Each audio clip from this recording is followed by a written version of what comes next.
owner of the US Mega Farmest video is Purimont para Intratnamiento Wino Infringed Recos de Autorenales. Los Recos de la Novela y la Imagen son del otro original, no reclamamos propiedad. No te gusta esperar y quieres escuchar este fanfic completo ahora? Suscríbete a nuestro Patreon, donde encontrarás los mejores fanfics. Chapter 426 Halloween Parade. But the development of things is often so unexpected. When Eva regained her composure, Mobica also walked down with a staggering step. With a strange smile on her lips, Mobica said lightly, "Sister Eva, Keen asked you to go up, it's in his bedroom, don't go the wrong way." Eva's face froze. No way. He really asked me to go up.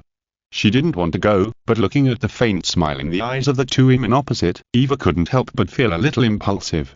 Go, what's there to be afraid of? They are not afraid, so why should I be afraid? Thinking of this, Eva stood up, tidied her clothes, and went to the second floor under the thoughtful gaze of the three women. Kinzu lay on his back on the big bed, feeling a little weak. It's no joke to deal with two big horses. However, fortunately, there is a system, and after spending some spiritual energy, the body will be revitalized again. He had no other choice today. Instead of letting them deal with him together, he finally dealt with them one by one. After all, he hadn't made any promises to anyone. If they didn't want to come, they could just leave. But Kinzu was very confident, otherwise he wouldn't have done it. Mobica and Donid were lesbians, so they had no problem following him. As for Eva, he was the one who saved her from danger, so he believed she wouldn't have any bad thoughts. Looking at Eva who came in, Kinzu smiled. Sure enough, things didn't go beyond his expectations. When Kinzu walked downstairs with the staggering Eva in his arms, not to mention Mobica and Onid, even the cold Dale cursed her. Beast. After cursing, she also clamped her legs together, and quickly left the villa under the strange looks of several people. Clean, aren't you tired? Mobica looked at the energetic Kinzu and couldn't help it. What's wrong with this man? Not only did she deal with the three of them, but she also looked energetic. Could the legend be true? Orientals can't do magic. Of course I'm not tired. Are you coming again? I can satisfy you once more. Kinzu raised his eyebrows proudly and looked at her with a teasing look. No, you beast, I really can't do it anymore. Mobica waved her hands hurriedly and went to play with Shirley. She was also a child who had not grown up, otherwise she would not surrender so easily. In the evening, after eating the dinner prepared by the girls, Kinzu took them, plus a little witch and a little vampire, and headed for Revere. As soon as he went out, Kinzu saw several cars coming from behind. Hey, boss, are you going to Revere too? Old John opened the car door with a relaxed look on his face. For an old cowboy, being able to spend the rest of his life on the ranch is undoubtedly the best result. And Kinzu obviously gave him this possibility, so old John always showed respect for this boss. Yeah, are you going to the town too? Kinzu looked at the people who got off the car, old John's family, Ryan's family, Rick's family, and of course, the naughty little Tom. Looking at the jumping little black man, Kinzu showed a strange smile at the corner of his mouth. If this guy knew that Jerry's lover was named Tom, he wondered if he would be angry. Of course, such a fun activity, how can I miss my little Tom? The little black man didn't know that Kinzu named the squirrel Tom, so he still ran around and chased his little friend happily. Looking at the two lively little guys, old John smiled and scolded them a few times, then smiled and said, "Yeah, it's rare for the town to be so lively, let's go and take a look." "Then let's go together, we have to set off too, otherwise we will be too late." Kinzu looked at the time, waved his hand, and motioned everyone to get on the car. Dale was still driving. Kinzu sat in the passenger seat of the Cadillac, and in the spacious back seat were Eva and Shirley. As for Mobica and Onid, they were still driving their own cars. Including old John and his group, a line of 5 cars drove towards Revere in a line. Before entering Revere, Kinzu and his group had to stop the car because of a traffic jam. Yes, they were stuck in a traffic jam in Revere, where there were usually few cars. Large and small traffic jams blocked the road into Revere, forming a dazzling landscape on the ground gradually shrouded in the night. Well, it seems that we are still late. Eva looked out with some emotion, looking at the long queue in front of her that was rarely seen. Kinzu turned his head with some curiosity and looked at Eva in the back seat. Is there a traffic jam every year at this time? Of course. Eva closed the car window, and the exhaust fumes from the car outside made her feel a little uncomfortable. Facing Kinzu's curious eyes, Eva smiled and exclaimed, "Clean, don't you think about it. Although the population of Revere is not large, it is still 40,000 to 50,000 people. Moreover, people live in scattered places, not all of them gather in Revere. So you can imagine that during holidays, if traffic is not properly diverted, traffic jams are inevitable. Kinzu nodded in relief. It was understandable that almost every household in the United States has a car. It was okay to stagger the traffic at other times, but today's action was really a troublesome thing. Fortunately, although Revere is not large in area, the road repairs are still good. After only a few minutes of congestion, the convoy slowly started to move again. After parking the car in the parking lot of the town, Kinzu took a few in and met up with Old John and the others. "Boss, let's go to the square, the Halloween parade is about to start." Old John knew that Kinzu must not understand this place, so he didn't hesitate and led the way in front. Kinzu picked up Shirley, Mobega held Little Jack tightly, and the group followed Old John and walked towards the central square of Revere. The city of Revere is just one of the 12 small towns located in the suburbs of Boston.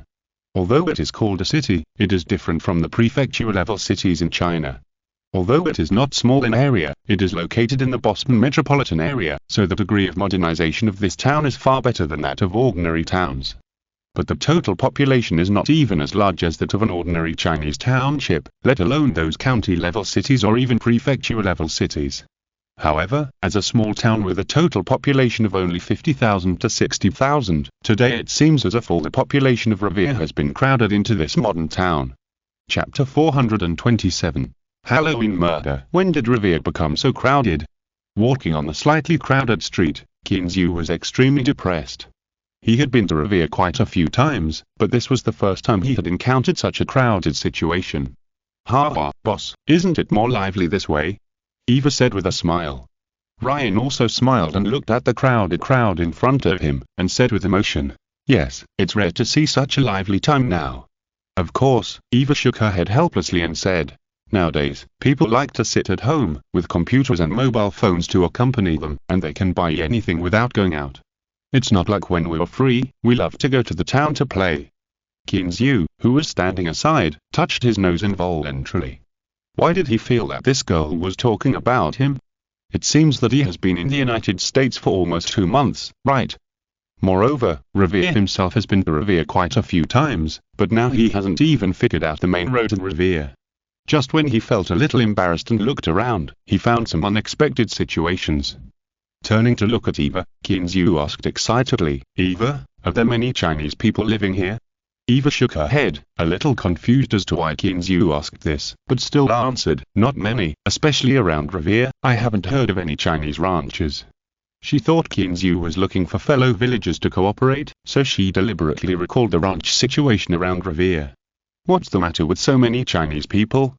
Kinzu pointed at the Chinese people who are sandwiched among a group of foreigners. "Are they all here for tourism?" Because he had observed more than dozens of Chinese people just now, not to mention that there should be more that he didn't see. "Is Revere so popular?" Unexpectedly, Eva nodded affirmatively. "Yes, those are all tourists." Looking at Kinzu's puzzled eyes, Eva shrugged helplessly. She didn't think Revere was anything good. Mobika next to him said, "I know all this." Kinzu turned his attention to the big foreign horse with golden hair, to see what she would say. "It's very simple," Mobika chuckled twice. "Because it's not far from Boston, many tourists who come to Boston wouldn't mind coming here to have a look. Shouldn't it be? Is this also a tourist attraction?" Kinzu looked up and looked around with some doubts, but he didn't find any scenery that made his eyes light up. Instead, the slim figures around him who were dressed hot and full of youthful atmosphere made him even more excited. Of course, this is considered a tourist attraction in those travel agencies. Mobika chuckled a few times. Although she didn't quite understand why there were tourists, it didn't stop her from feeling happy. Because tourists come, this place will become rich. This is the truth she has known since she was a child. Kinzu thought about it. Is it specially prepared for those tourists with a curiosity? To be honest, he really didn't find any scenery here that was not available in China. Oh, except for the magnificent church and all kinds of foreigners on the street. Just when Kinzu and his companions were waiting for the Halloween parade to begin, a fierce conflict broke out on a freighter that had just left the Boston dock. Above the freighter, 2 fully armed Black Hawk helicopters were constantly circling. The 4 high-powered searchlights on the nose of the aircraft cut through the dark night sky and shone straight in front of the deck, providing cover for the dozen figures rappelling from the air. In particular, the two 12.8 large-caliber machine guns under the belly of the aircraft were constantly spewing flames, and the powerful bullets hit the steel cabin with a clang, making uneven holes. A middle-aged man hiding in the cabin, holding a submachine gun in his hand, looked at everything outside with anger and fear under the protection of several trusted men beside him. He didn't expect all this to happen so quickly and so suddenly. When did the American police react so quickly? And once they were dispatched, they were one of the most elite teams of the FBI. Captain March, do you have to do this? The man's voice was a little crazy. However, this voice seemed so weak under the strafing of large-caliber machine guns. The dozen figures who had just descended onto the splint along the rope ladder did not intend to answer, but quickly dispersed and hid in hidden positions. Until everything was arranged and it was confirmed that the sniper was in place, March, as the captain, signaled the helicopter in the sky to cease fire. Stanley, do you know what you were doing now? March's voice was full of anger. He didn't expect this guy to be able to escape. And he was only sentenced to 5 years, but he actually escaped from prison. Is he crazy? If you surrender now, you still have a chance to survive. Ha ha ha, you were going to send me to jail, what else do you want me to do? Stanley's laughter was full of sadness. He had fought for most of his life and experienced life and death on the battlefield, but now he ended up like this. Thinking of this, Stanley's anger became even stronger. He temporarily suppressed the fear in his heart and roared, "You actually treated a national hero like this for a yellow monkey, March? Are you still worthy at being a soldier?" March felt a little bit of pity in her heart, but when she thought of everything they had done and the orders of her superiors, she sneered a few times and said, "Stanley, are you also worthy at being a soldier? Think about what you have done over the years. Think about what Kevin DuPont has done." At this point, March's voice suddenly became louder. "What's more, what are you doing now? It's jailbreaking." Recalling the scene he saw in prison just now, March snorted twice. "I really didn't expect that someone would save you until now." Hearing this, Stanley knew that it was useless to say anything more. He waved to a few confidants, but laughed wildly and said, "Do you think it's as simple as just saving me? Ha ha, I'm not afraid to tell you that it's not a loss for me to die today. The yellow monkey will eventually be buried with me." "What?" March was no longer calm. "This damn guy, you bastard, are you serious?" However, before he finished his words, several tongues of fire flashed with fire, piercing the dark night sky, and rushed towards where he was hiding. Si est escuchando esta novela en un canal distinto al mundo fanfic novelas, significat lo descarga and y subir en sinisfuerzos invitamos cordialmente a visitar nuestro canal. Mundo fanfic novelas all encontras la versión original de esta historia y podrás explorar muchas otras novelas de diversos narradores. Esperamos para sumergirte en un mundo de novelas increíbles. Chapter 428. Halloween Murder, Part 2. Damn it. Without thinking too much, March dodged. At the same time, more than a dozen flames here also counterattacked along the position just exposed. After all, it was the most elite team of the FBI in the United States. After just one contact, several shrill screams came from the other side. March ignored the two sides who were exchanging fire, but found a safe place. Under the cover of his companions, he took out the communicator and started to contact the headquarters. Thinking of Stanley's words just now, March wanted to swear. If he succeeded, the face of the American police would be lost. Soon, a voice came from the communicator. March quickly reported the situation. Heron suggested in a deep voice, "We should send someone over quickly and notify him to take precautions." After the call ended, March looked at Stanley's side not far away, whose firepower had been suppressed by his companions, cursed fiercely, and also picked up the submachine gun to join the battle. At this time, Kinzu didn't know that danger was approaching him. Under the leadership of Old John, they came to the central square. Little Jack, who was led by his sister Mobica and lost his freedom, was excited when he saw so many people in strange costumes in the square. "Wow, Shirley, look, there are so many vampires." "Hey, be honest," Mobica held Little Jack tightly, fearing that he would slip away if she didn't pay attention. "There are too many people, don't run around. Do you hear me?" "Okay, Mobica, I know," Little Jack pouted and agreed helplessly. While several people were playing, the parade slowly started. Just as Kinzu and others were about to follow to see the situation, Dale suddenly felt that the mobile phone in her pocket vibrated. While following the crowd, Dale took out a mobile phone. When she saw the number on it clearly, she was stunned and had a bad premonition in her heart. Erica? What's up? Dale, where are you now? Are you with Mr. Keene? The voice on the phone seemed a little hurried. I'm with Mr. Keene in the Revere Center Plaza. What's wrong? What happened? Dale's expression became more serious.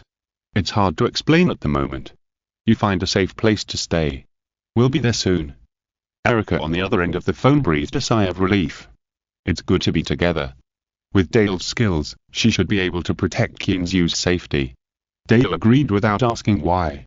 Just as she was about to hang up the phone, she heard Erica's instructions again. It's better to prepare some weapons first, and don't trust the police for the time being. Dale was even more stunned. Don't trust the police? What does this mean? But now time does not allow her to continue thinking. Looking at the people walking in front, she immediately followed. Boss, something's going on. When she came to Keen's, Dale did not let him stop. No matter what happened, stopping would definitely attract more people's attention. What's wrong? What's going on? Keen's looked at Dale curiously. They were having fun, what could possibly happen? Dale explained to Keen's, but her eyes were observing the situation around her. They followed the crowd and were walking on a main road. Fortunately, it was not far from the central square.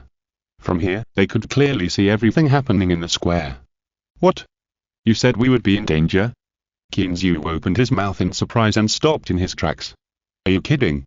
He had been staying at the ranch honestly recently and hadn't offended anyone. Who would make things difficult for him? I don't know the specific situation yet, but our current situation is very dangerous, and I brought a pistol with me when I came out. It's better to find a place to hide first. As she was talking, Dale suddenly saw a store on the side of the road, and her eyes lit up immediately. 10 minutes later, without the parade crowd noticing, a group of people quietly joined from behind. At this moment, Keen's had already separated from the cowboys. He originally wanted Mo Becker and Donnie to go with old John and the others, but the two girls said they would not agree. He had no choice but to take Dale and Eva, as well as Mo Becker's two daughters and Shirley with him. Little Jack, in order to get rid of his sister's control, sneaked to old John's place. Fortunately, old John and Mo Becker's family were also acquaintances, so Mo Becker also wanted to relax and followed little Jack's wishes. Keene, what happened? Mo Becker was wearing a witch costume, especially with a special wide-brimmed hat, which covered her whole body tightly. Nothing, don't worry, someone will come to pick us up in a while. Keen's looked at himself. The white vampire dress just covered Shirley in his arms, and it was particularly inconspicuous in the crowd. Dale looked at her masterpiece and nodded with satisfaction. No matter who the other party was, she didn't believe that they could find her so easily. Just as Dale expected, several black men in the crowd were sweating profusely. Damn it, Finn, where is the person I asked you to watch? Where is he? The leading white man looked at the black man next to him with anger. Keen's and his men had been watching him since they entered Revere. But he knew that in the few minutes when they took their weapons, his men told him that he was gone. If it weren't for the lack of manpower, he would have wanted to shoot this black man named Finn. Boss, they are too cunning. Finn looked at the white man in front of him with a sad face, his tone full of fear. In just a short while, they dressed up as ghosts. It's really hard to find them in the crowd. You worm. The white man was so angry that he slapped Finn directly.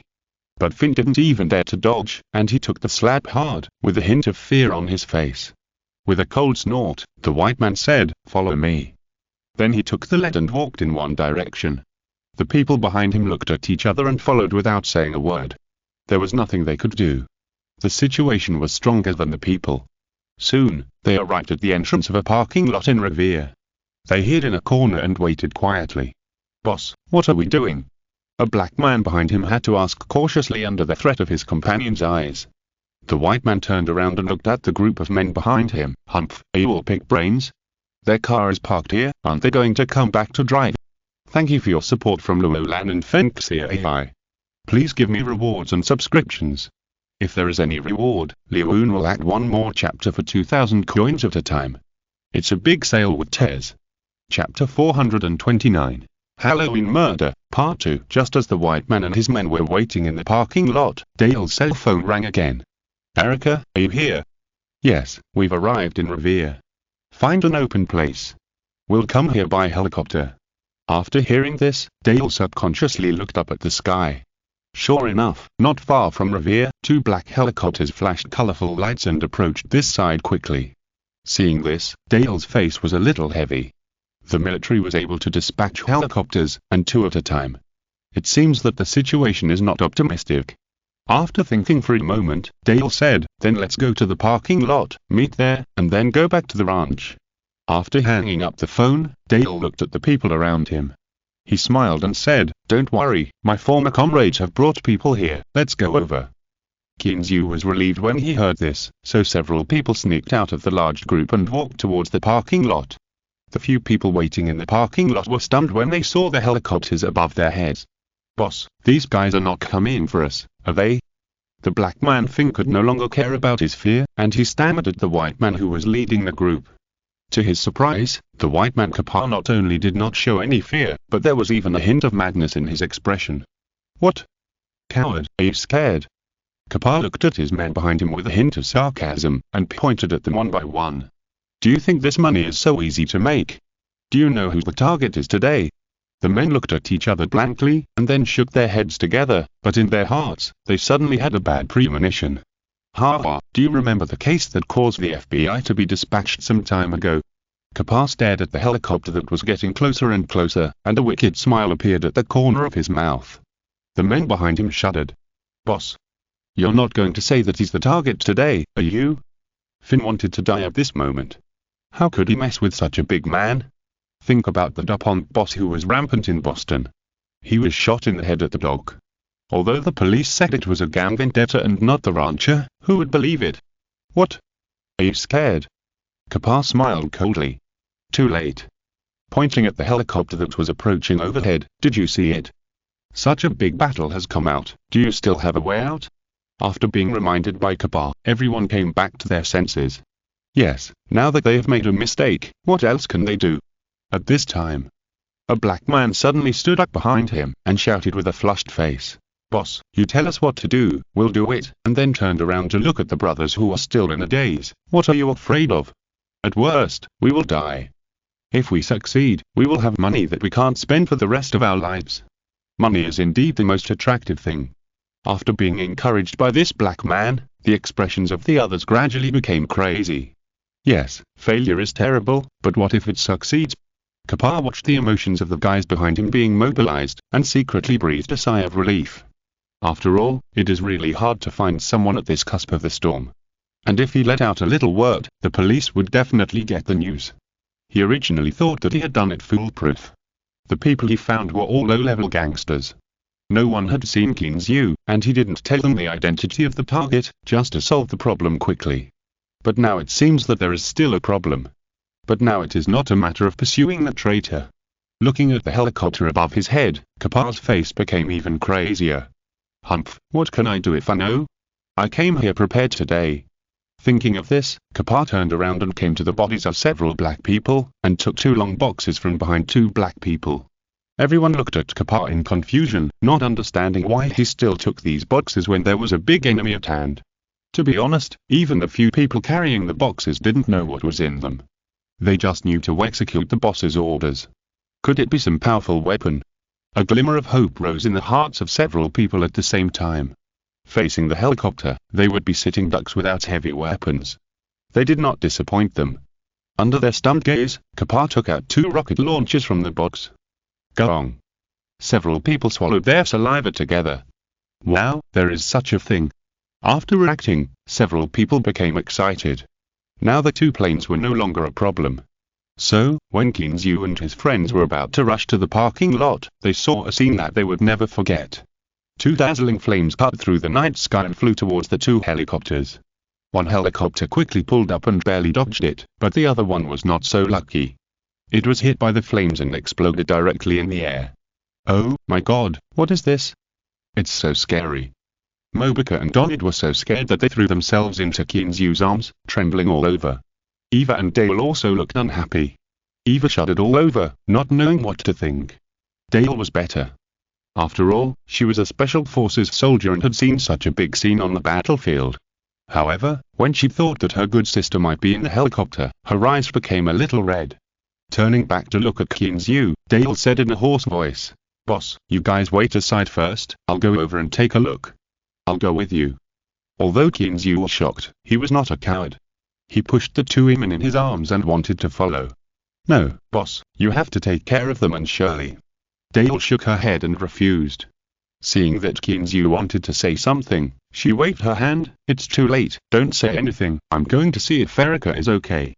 After saying that, without waiting for Kinzu to react, she took out the pistol she carried with her and quickly touched the corner. Kinzu was helpless. He looked at the three women, two adults and one child, in his arms, and then looked at Eva who was in a daze beside him. He smiled bitterly and hid aside, finding a building to hide.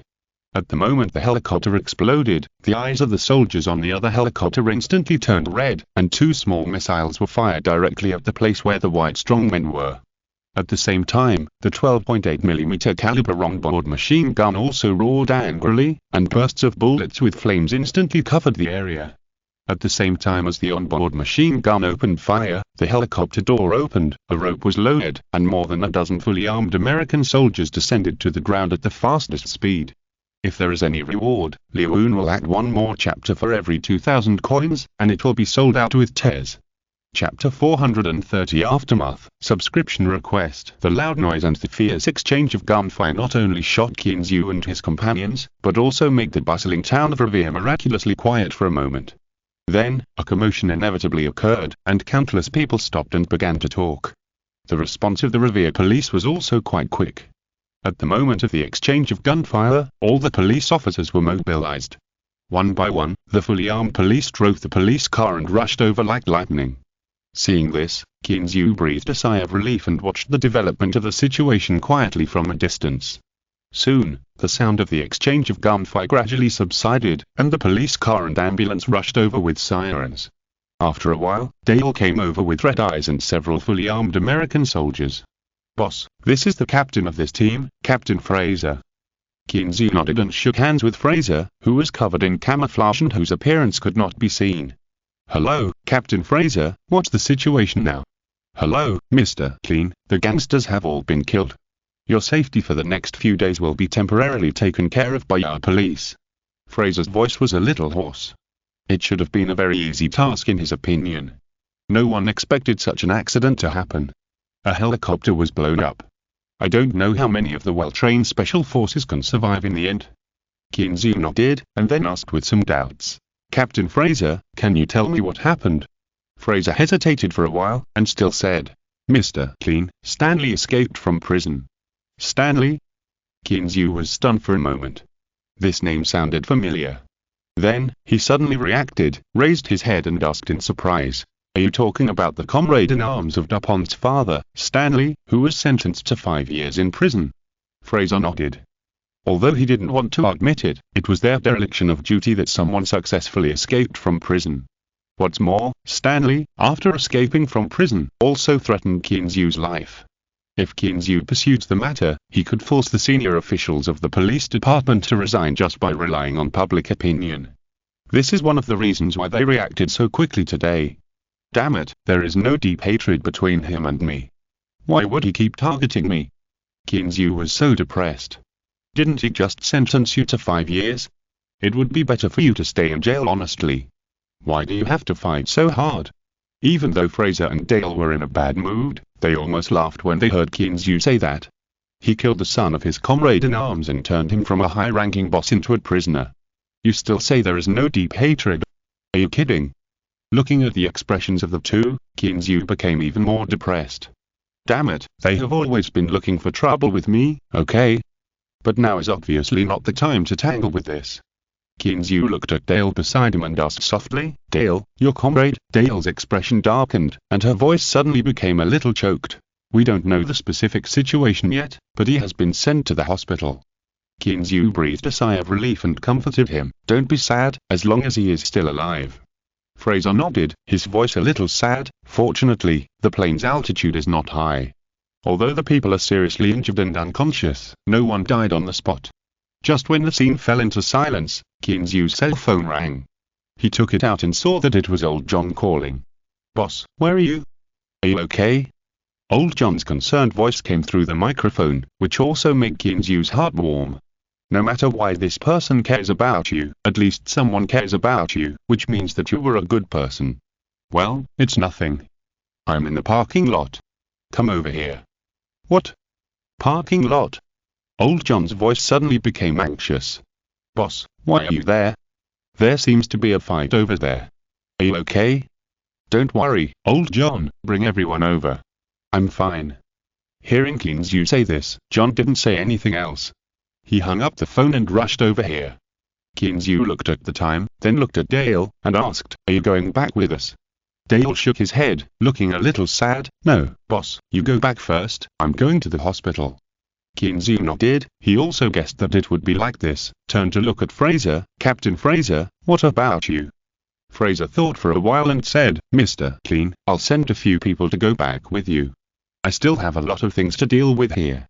As the captain, I can't leave for the time being." Kinzu nodded to show his understanding. "Okay, then you go and get busy first, and we'll go back when the cowboys from the manor come back." Fraser turned around and called over a few burly, fully armed, camouflaged men, and said a few words loudly. Several people saluted silently, then dispersed, stood around Kinzu, and began to be alert. "Dale, go to the hospital to accompany your comrade first. I'll go see her tomorrow." Kinzu gently comforted Dale, who was in a depressed mood. Dale nodded, said nothing, said hello to a few people, and left with Fraser. Not long after, Kinzu waited for Old John and Ryan. Seeing the fully armed soldiers around Kinzu, they were a little confused, but no one asked. Even the naughty little Tom and little Jack, these two guys, were quiet and silent. It was really the breath of these soldiers that made them feel too depressed.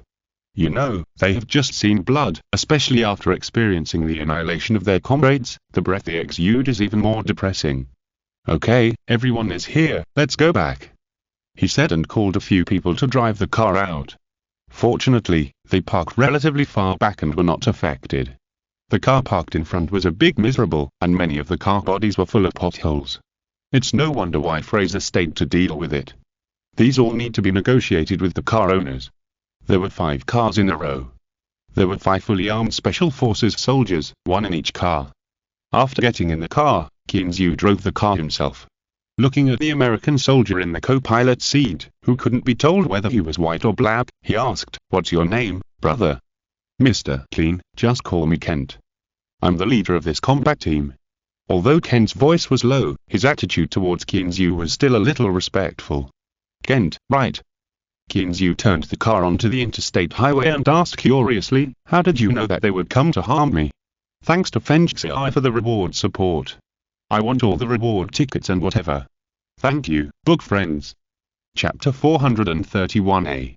Quiet Night. Kent hesitated for a moment and said, "Our people are now trying to capture Stanley. We learned this from him. Did it succeed?" Kinzu looked at Kent nervously. Kent shook his head, and Kinzu's heart sank. "Did the person escape?" "When we came out, they had just started the operation, but now they should have been captured." Kinzu breathed a sigh of relief. He still believed in the fighting power of these American soldiers. Soon, the car arrived at the ranch. Just at the gate to the ranch, Kent next to him suddenly spoke, "Mr. Clean, is this the gate to the ranch?" "Yes, what's wrong?" Kinzu looked at Kent with some confusion. Then stopped for a while. Kent did not explain, but motioned Kinzu to stop the car. After the car stopped, Kent took out the walkie-talkie and gave a few orders. Soon, 2 people got out of the car behind. "Okay, Mr. Clean, let's go." After giving the order, Kent turned to Kinzu and said. Kinzu nodded and started the car, but still asked with some doubt, "Kent, what are you doing?" Kent smiled and said, "Nothing, set up 2 secret sentries, no one knows if there is anyone behind." Kinzu suddenly realized and couldn't help but sigh in his heart. Professionals are still professionals. After arriving at the villa, Kinzu sent all the cowboys back, and Mobica also called home and said that she would not go back tonight. They were also a little scared. Everything tonight was just like shooting a Hollywood blockbuster. The dazzling flames were not comparable to special effects. "Then you sleep in the guest room next door." Kinzu looked at Shirley in his arms, and looked at the graceful bodies of the 2 girls with some reluctance. "No, Clean, I don't want to, I will sleep with you." Both Mobica and Donid shook their heads vigorously. Kinzu's head hurt a little. The bed in his room was big enough, but with this little girl here, he couldn't do anything.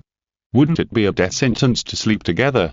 However, seeing their hesitant expressions, Kinzu still sighed, then let's sleep together.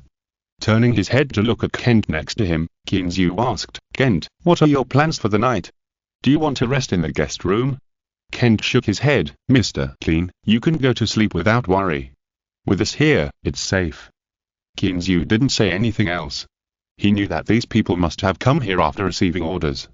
As the saying goes, military orders are like mountains. He didn't think that he could change their minds with just a few words. That night, Kinzu slept soundly. Well, he didn't worry about his safety at all. In addition, with the warm embrace of the warm jade, he slept particularly sweetly. When he woke up the next day, the bed was empty. When he went downstairs after washing up, he didn't find Kent and others. Eva, where are Kent and the others? Kinzu sat down on the sofa and asked in confusion. Captain Kent has been guarding outside. I asked them to come in and rest, but they didn't come in. Eva brought breakfast to Kinzu and looked out the door with some admiration. Yeah, Clean, who are these people? Mobuka next to him had regained his lively and active personality after a night's rest. He looked at the door and kept saying something. They are all soldiers. Okay, Mobuka, are you going back today? Kinzu turned his head and looked at the two girls next to him. He had a lot of things to do today and really didn't have time to accompany them. The two girls also knew this, so they nodded obediently. But the little Jack next to him had been sitting there in a daze since he got up in the morning. Jack, what's wrong? Are you scared? Kinzu looked at the little guy with concern. After all, he was his brother-in-law. It would be bad if he got sick because of being scared. Huh. Ah. Clean, what did you say?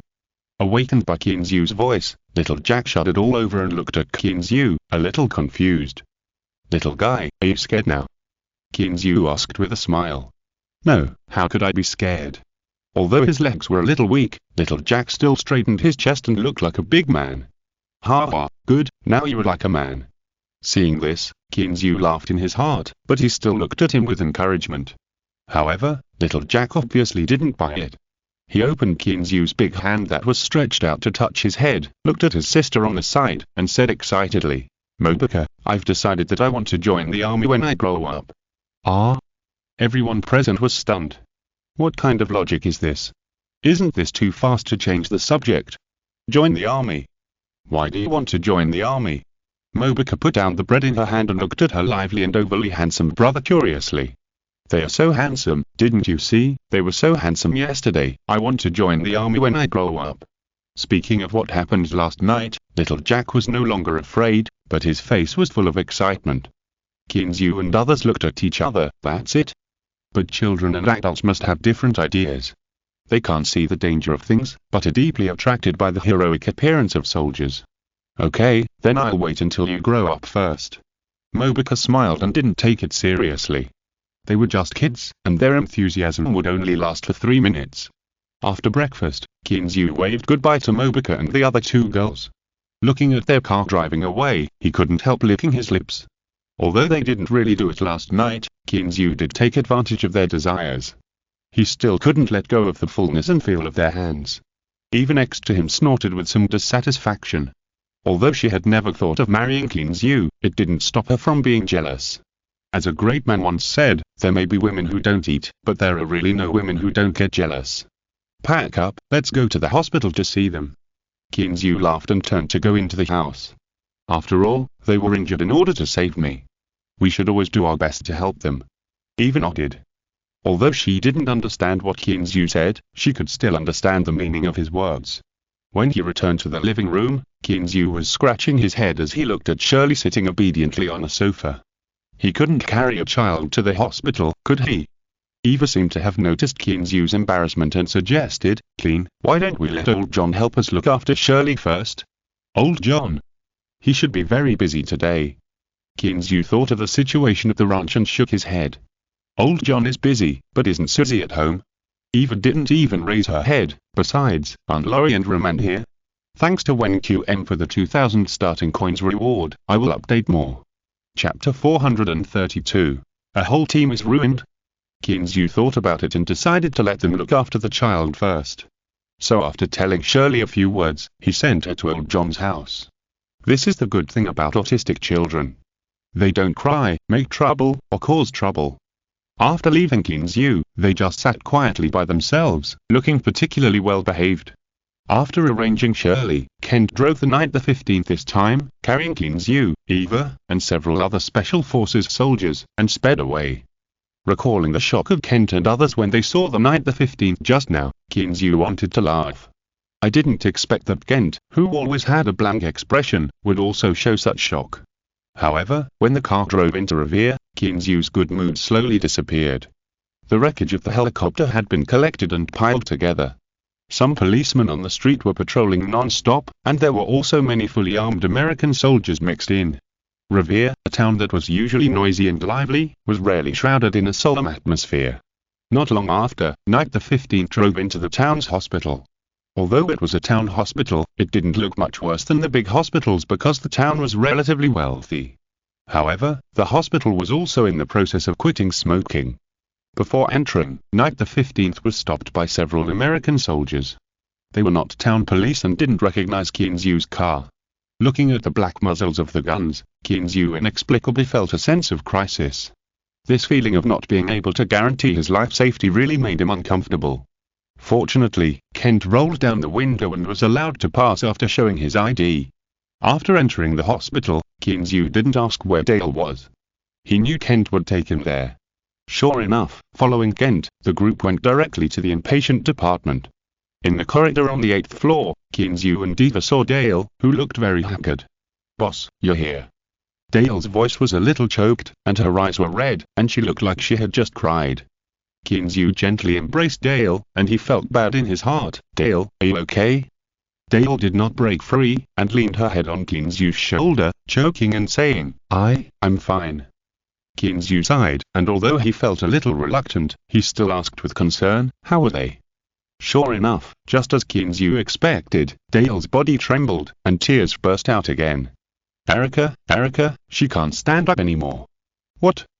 Kinzu's heart was also tightened. A good person just lost the ability to move. Dale's sobbing voice became louder and louder. Not only Erica, but also the team members who followed, all lost their combat ability. A whole team, all of them are useless. For a moment, the whole corridor fell into silence, leaving only Dale's choking voice. Not only Kinzu was stunned, but even Kent and the special forces who followed him became extremely embarrassed. Kinzu never thought that the problem would become so serious. He heard that no one died yesterday. He secretly breathed a sigh of relief. But what about the current situation? They are all disabled to varying degrees, which is more torturous than death. Kent and his companions were not only sad for this team, but also confused about their own future. There were only 2 teams that came to perform the mission. How could they report back now? After a long silence, Kinzu gently patted Dale on the back and comforted her. "Be good, don't cry. As long as you are not dead, you are lucky, right?" Dale shook her head. "No, for a soldier, such a consequence is worse than death." Kinzu fell silent after hearing this, and didn't know what to say for a while. Yes, for a soldier with a strong personality, it is better to die than to suffer. At least, after death, their bodies can still be covered with the American flag. There was no way. Kinzu then cast a look of help to Eva on the side, hoping that the girl could come over to comfort Dale. Crying like this all the time is a big deal. Didn't you see those grown men also started to wipe their tears? Just as Eva helped her sister to the side to comfort her, the door of the ward opened from the inside. "Mr. Clean, why are you here?" Fraser looked at the people in the corridor with a sad face. Kinzu nodded and asked, "Captain Fraser, what's the situation now? Are they all in danger?" Fraser shook his head and walked to the window at the end of the corridor with Kinzu. He took out a cigarette, lit it and took a big puff. The life is saved, but the person is also disabled. How could it be so serious? Kinzu felt a little heavy. Exhaling a deep smoke ring, Fraser sighed. The rocket hit the fuel tank and caused a secondary explosion. If they hadn't been prepared to rappel at the time, the consequences would have been even more serious. Kinzu was silent, looked back at a row of wards. "What are you going to do?" Hearing this, Fraser's hand holding the cigarette trembled, and he didn't answer Kinzu. After a long time, he spoke, but the topic was diverted. "Stanley is dead. During the capture, he resisted fiercely, and even the freighter that helped him escape sank into the Atlantic Ocean." Kinzu sighed in his heart. He didn't know what to say, so he could only continue with his topic. What about his men? Are there any left? Will someone show up to avenge him in the future? Fraser shook his head. No, we dispatched more than a dozen teams this time. Even if there are still fish that slipped through the net, they dare not show up again. After the voice fell, the two fell into silence again, until Fraser came back to his senses when the cigarette ash burnt his hands. Mr. Clean, you go back first. It's safe now. You don't have to worry about the rest. Kinzu didn't say anything. He just stared out the window with lifeless eyes. Did he really not have to worry about it? Ring, ring, ring. The harsh ringtone of the cell phone broke the silence in the small space and brought Kinzu back to his senses from the depressing atmosphere. Clean, are you okay? Cook's concerned voice came through the microphone.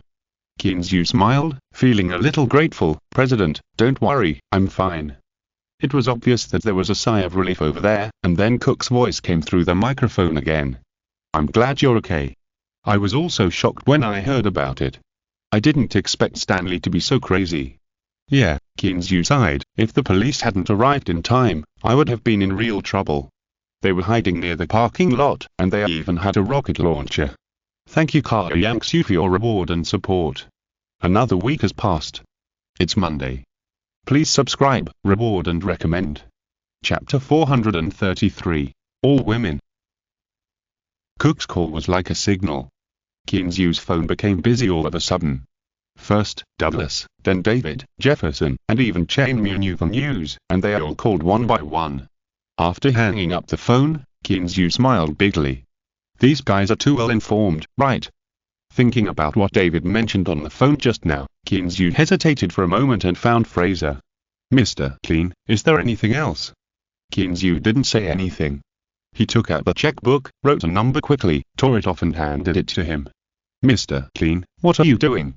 Fraser looked at Kinzu in surprise when he saw the number on it. This is a little gift from me. After all, the incident started because of them. Just treat it as compensation for them. This, I'll call and ask. Fraser said, and went to the side to report. He didn't dare to make the decision on this matter. That was $5 million. After a while, Fraser hung up the phone and walked over, and his face returned to a smile. Mr. Clean, the director asked me to take him to thank you. You will always be our friend. Since we are friends, then don't thank me. I feel bad about this. After all, they are young men in their prime. I don't know how they will spend the rest of their lives. Kinzu sighed and came to Weaver. At this moment, Dale had fallen asleep on Eva's thighs. Kinzu felt a little distressed and went over to pick her up carefully. Although she hadn't slept all night, her instinct as a soldier still made Dale wake up immediately. Go back to sleep. We'll come back when you wake up. After saying that, he didn't care whether she was willing or not, and directly picked her up and walked downstairs. Back to the ranch, Kinzu sent Dale to the room, and then walked out in her strange eyes. Downstairs, Kinzu sat on the sofa, looking confused. He went to the hospital today and was going to see the injured soldiers, but Fraser said that they were very emotional now and advised him to go in 2 days. Kinzu expressed his understanding. Anyone who knew that he was useless from now on would be very excited. But whenever Kinzu thought about how so many people became like this because of his own reasons, he felt very uncomfortable. Although he gave $5 million, how much could ordinary soldiers get? There are no fewer corrupt officials in any country. But he was powerless now. 3 days passed quickly, and Revere gradually regained his calm. The soldiers withdrew and the police went to work as usual. The only difference was that there were still 12 seriously injured American soldiers who had been retired in the hospital. Yes, retired, their physical condition was no longer suitable for staying in the army. At the entrance of the hospital, a black Knight the 15th attracted the attention of many people. As the car door opened, Kinzu took Dale down. Soon, the two came to the inpatient department and went up to the 8th floor. What's wrong? Kinzu looked at Dale standing at the door with a nervous expression.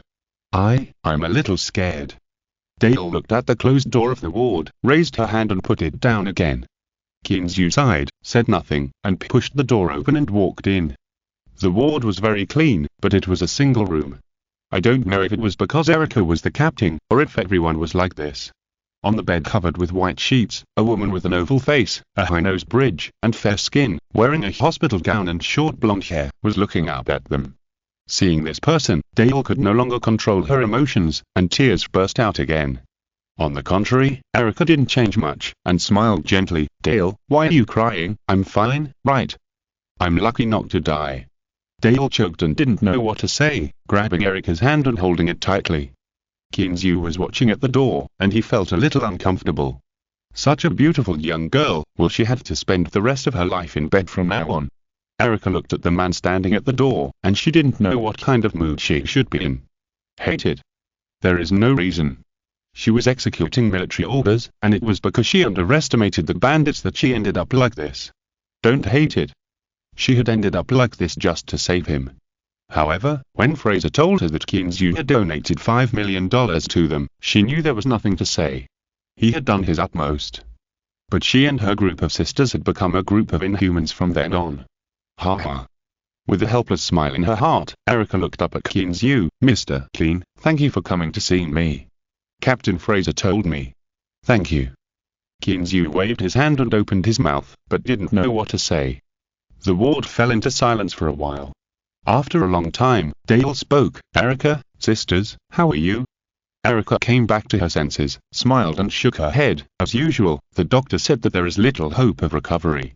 Once you recover from your injuries, you can be discharged from the hospital. After that, the ward fell silent again. Kinzu felt something was wrong. Sisters? Are all the injured female special forces? When Dale came out, Kinzu couldn't suppress his curiosity anymore and pulled Dale. Dale, you said sisters just now. You mean, the injured are all your former comrades? Dale wiped her tears. Yes, they are all from the same unit, and the team led by Erica is the best talent in the whole unit. Kinzu was a little dumbfounded, stepped back a few steps, and sat down on a chair in the corridor. What a joke. All female soldiers. Thinking about why Dale cried so sadly, Kinzu understood that it was probably related to this. I was still wondering, when did Dale care about the life and death of others? What sin did I commit? I ruined the lives of 12 women in one go? Men are like this, and their attitudes towards women and men will never be the same. If it was a dozen men, he would take out some money to appease them, and then he would have let it go in his heart. But now that he knew that it was 12 beautiful women who became disabled because of him, his heart was once again clenched. No, this can't be like this. I must think of a way to prevent these beautiful flowers from withering. What should I do? Kinzu scratched his head, feeling a little overwhelmed. Boss, what's wrong with you? Dale came out of the ward and was shocked to see Kinzu's appearance. Kinzu waved his hand. It's okay, you go and do your own thing, I won't accompany you to see them one by one. He didn't have the courage to face those dozen beautiful flowers that were destined to wither. Chapter 434. The pier is completed. Kinzu was in a trance until he returned to the ranch. Dale thought that Kinzu felt bad because he saw Erica and the others' situation, so he comforted her. Boss, don't blame yourself too much. This matter has nothing to do with you. Kinzu came back to his senses and smiled bigly. It's okay. How could it be possible? However, seeing Dale's worried look, Kinzu didn't say anything else, but asked, Where is Shirley? Why can't I see her? Eva came over from the side and said with a smile, Shirley is upstairs, Daha and her are with her. Kinzu entered the second floor and found Shirley in the garden. The little girl was lying on a recline, looking leisurely and contented, teasing Daha in her arms. When Daha saw Kinzu come in, he immediately cast a pitiful look at him. Boss, this girl is too difficult to serve. I strongly request to change people. Oh no, change dogs. Ignoring Daha's eyes, Kinzu picked up the little girl. Why are you here alone? Aren't you bored? Shirley raised her little head and looked at Kinzu with her big eyes that seemed to be able to speak. Uncle doesn't play with me again. Kinzu rubbed the little girl's forehead. Well, it's Uncle's fault. Uncle has been too busy these 2 days. When Uncle heals your body, you can play with the ants. Kinzu's voice became smaller and smaller, but his eyes became brighter and brighter. Yes, I still have the system's repair function. If I can heal their bodies, wouldn't it be great? Moreover, I'm worried that using the system repair will leave sequelae, so isn't it just right to use them for experiments? Thinking of this, Kinzu's face finally showed a happy smile again. Uncle, your smile is so scary. Shirley in his arms looked at Kinzu with a frightened expression. The smile on Kinzu's face froze, and he was so angry that he gently pinched the little girl's chubby face with his hand. Your little girl, you were getting more and more naughty. Kinzu was playing with the little girl, but he began to think in his heart. If he wanted to help them treat their illnesses, he had to do it on his own ranch, that is, on his own territory. Because this matter must not be known to others. If it is accidentally spread out, he will be in real danger. Regardless of whether others believe it or not, the crime of practicing medicine without a license can arrest him. But how can he get them to his ranch without being suspected? This is a problem. Just when Qin was still worried about how to get those women into his ranch, Stanley, who was in charge of the construction of the dock, walked in. Looking at Stanley, the project manager of dock construction in front of him, Qin's mind involuntarily emerged, Stanley, who was pulled down from the top of the police station by him, and he didn't know if the two looked alike. What's wrong? Did something happen to the dock again? Qin smiled and took a sip of the teacup. Yes, Mr. Qin, it's a big deal. Stanley looked at Qin excitedly. Huh? What happened? Qin looked at him with some confusion. You were so happy when something happened. The dock is completed. Oh. Ahem, what did you say? Qin raised his head and looked at this guy in surprise. Are you sure you were not kidding? Mr. Qin, you heard it right. The dock is completed. You can go to inspect it. Stanley's words were full of pride. Qin stood up excitedly and asked as he walked out, how can it be repaired so quickly? Didn't they say it would take 2 months? Stanley followed closely behind him and smiled when he heard it. Mr. Qin, this is not fast. The main reason is that the terrain nearby is very suitable for repairing the dock. Moreover, the model of the dock has been made and shipped over. Qin suddenly realized and said nothing more. He followed Stanley and walked towards the dock. The sky was cloudless and the sea breeze was blowing gently on the sea. Qin and Stanley did not drive, but turned directly from the back of the villa. When he arrived at the small dock, Qin wondered if he had gone to the wrong place. Looking at the modern dock in front of him, he was stunned and didn't know what to say. The dock was pure white, and it was in harmony with the blue sea. A broad road paved with bricks, stones and concrete stood straight in front of Qin, extending nearly 100 meters to the sea. Walking onto the dock, feeling down to earth, Qin felt indescribable satisfaction. This was a completely different feeling from the small dock before. Walking on the small dock, Qin was always uneasy, afraid that he would suddenly step on a hole. Or always worried that a sea monster would suddenly break out of the water. But now it's different. The dock is completely made of bricks, stones, concrete, and steel bars. Not to mention walking on it, it's also stable to drive the Night 15 up. There are 8 different berths on a dock of nearly 1 kilometer, and the largest berth can stop a 10,000-ton ship. Stanley had been observing Qin's reaction. Seeing this, he smiled and asked, how is it, Mr. Qin, are you satisfied? Qin nodded excitedly, satisfied, very satisfied. Stanley, you did a good job. Thinking that he would have his own dock from now on, Qin was indescribably happy. After all, if you want to develop the fishery, a good dock is indispensable. He is not an ocean fisherman, so he can borrow someone else's dock. Thinking of the small dock before, Qin didn't even want to come and take a look, let alone develop the fishery. Now it's different. With his own dock, many plans can be implemented. Back to the villa, Stanley took out some documents and gave them to Qin to sign for acceptance. Qin didn't hesitate, just signed his name directly, and then wrote him a check. Mr. Qin, happy cooperation. Stanley took the check and put it away carefully, then smiled and continued, if you need anything in the future, call me at any time. Qin nodded and shook hands with him. Of course, I am very satisfied with Mr. Stanley's work this time. We will keep in touch in the future. Then I will not bother Mr. Qin anymore. I will take my leave now. If you have any questions, please call me. After Stanley left excitedly with the check, Qin lay on the sofa and began to plan the follow-up arrangements. First of all, there are still more than $30 million in his card, 20 million from selling silver, and more than 10 million, which are the remaining ones at the beginning. It seems that he is quite capable. A 3-star restaurant and a ranch have invested more than 100 million in cash. Think about it, 2 months ago, he was still struggling for a house of his own and lived a 9-to-5 life. Now, he has a house, a villa of several thousand square meters.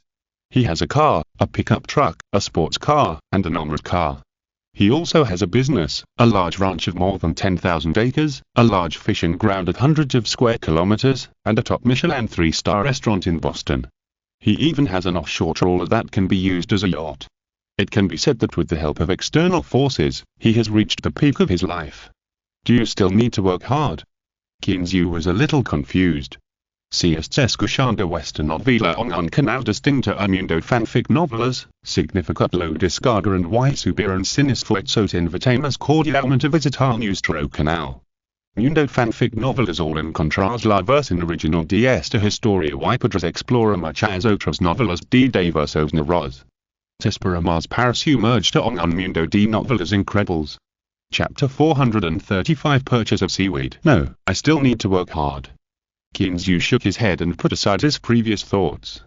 Yes, he has a house, but it costs money to maintain it every year. The same is true for cars, maintenance, upkeep, fuel consumption. They are all expenses.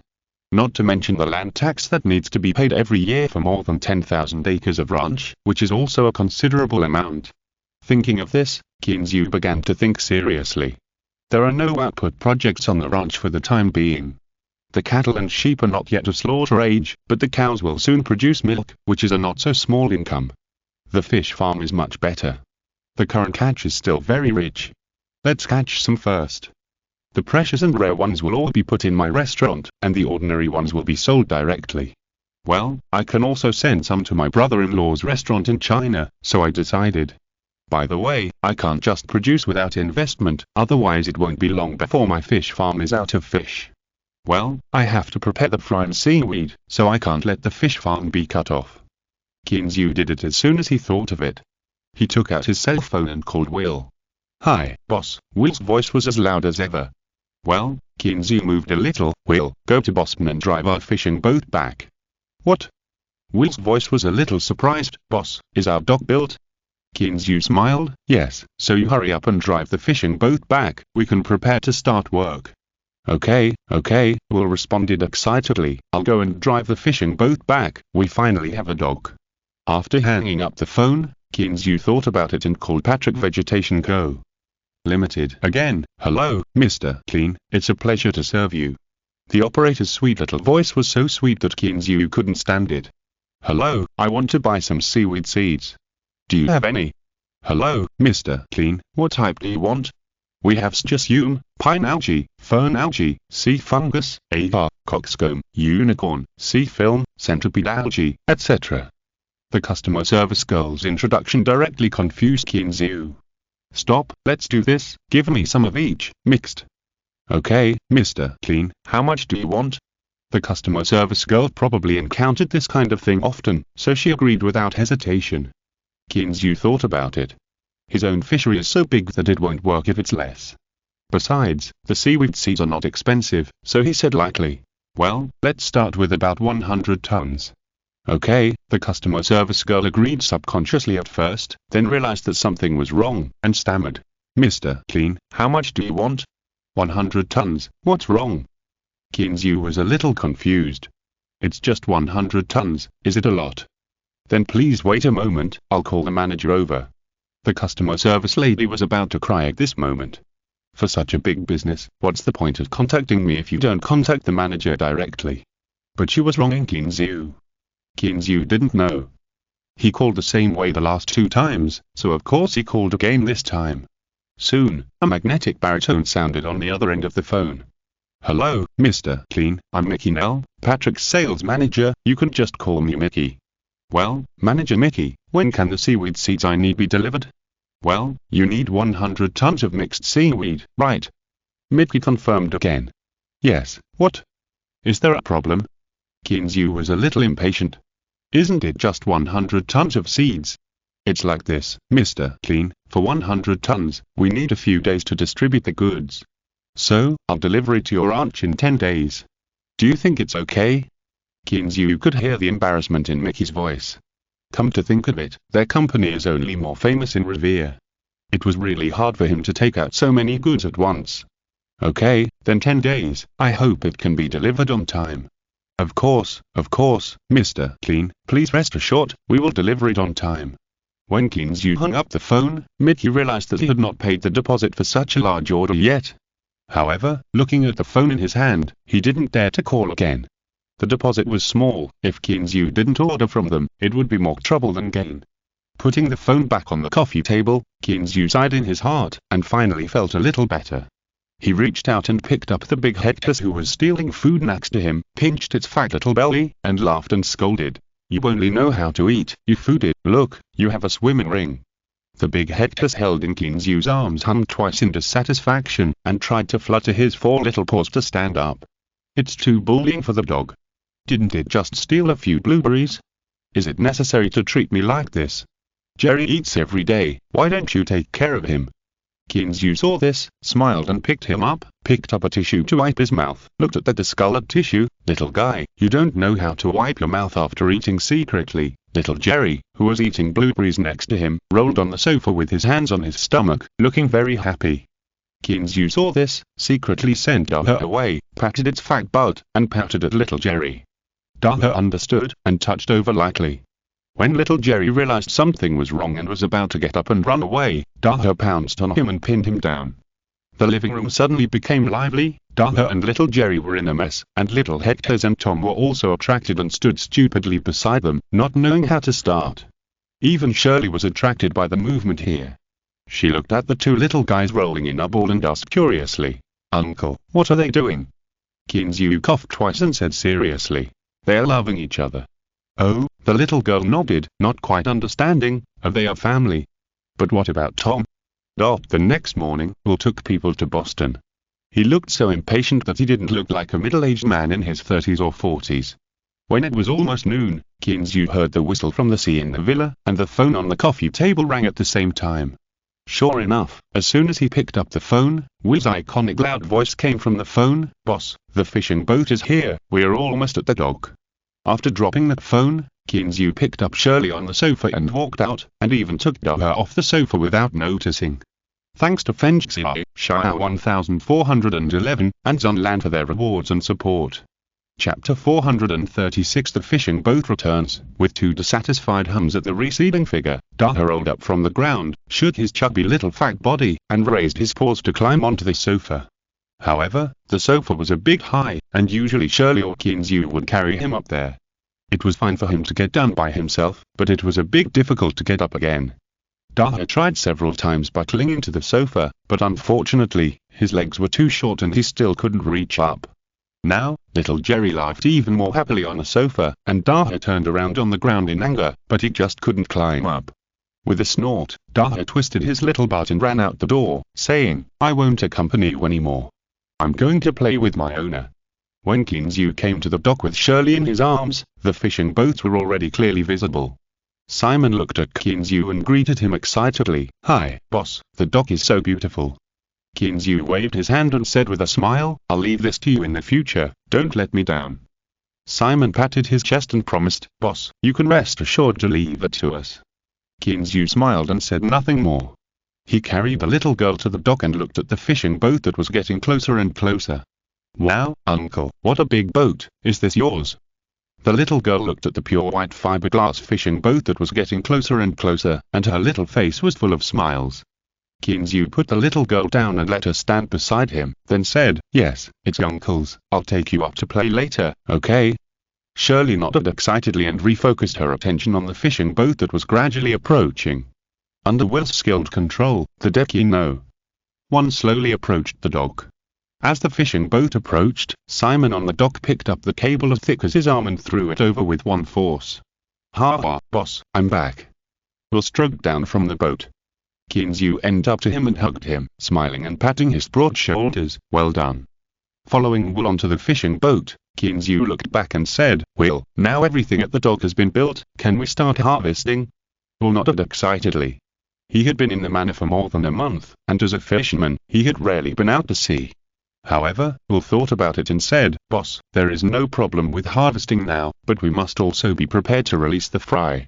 After all, this is a fishing ground, not those high seas." Coming to the deck, Kinzu smiled and said, "Yes, I have prepared all these, but the fishing ground is so big, so we should catch some first, otherwise the survival rate of the fry will be a problem." Will also nodded in agreement.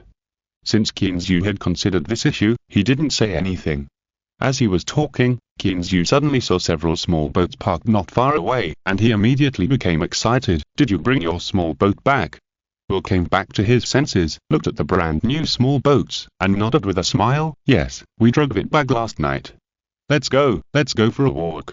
Kinzu picked up Shirley beside him and asked with a smile, Uncle will take you out to sea, okay? Go to sea?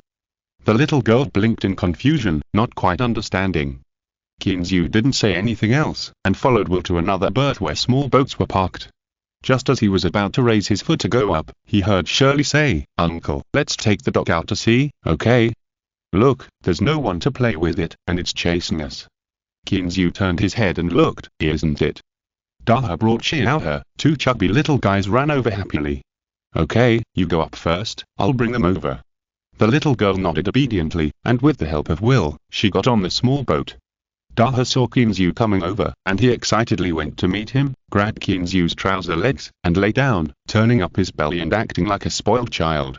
Xiaohe, who was following behind, couldn't bear to look directly at his brother's embarrassing appearance, and turned his head away without loyalty. However, Kinzu would not be polite to the 2 guys. No matter what they were doing, he went up and hugged them one by one. Daha didn't know his fate, and was still licking Kinzu's palm happily, which made him itchy. He almost couldn't help but throw this guy out. When they got on the boat, Daha and Xiaohe realized that something seemed wrong. Although they were not afraid of water and there should be no risk of drowning, the feeling of drowning was always bad. Daha tentatively lay on the side of the boat, poked his head out, and when he saw the seawater not far away from him, he was immediately desperate.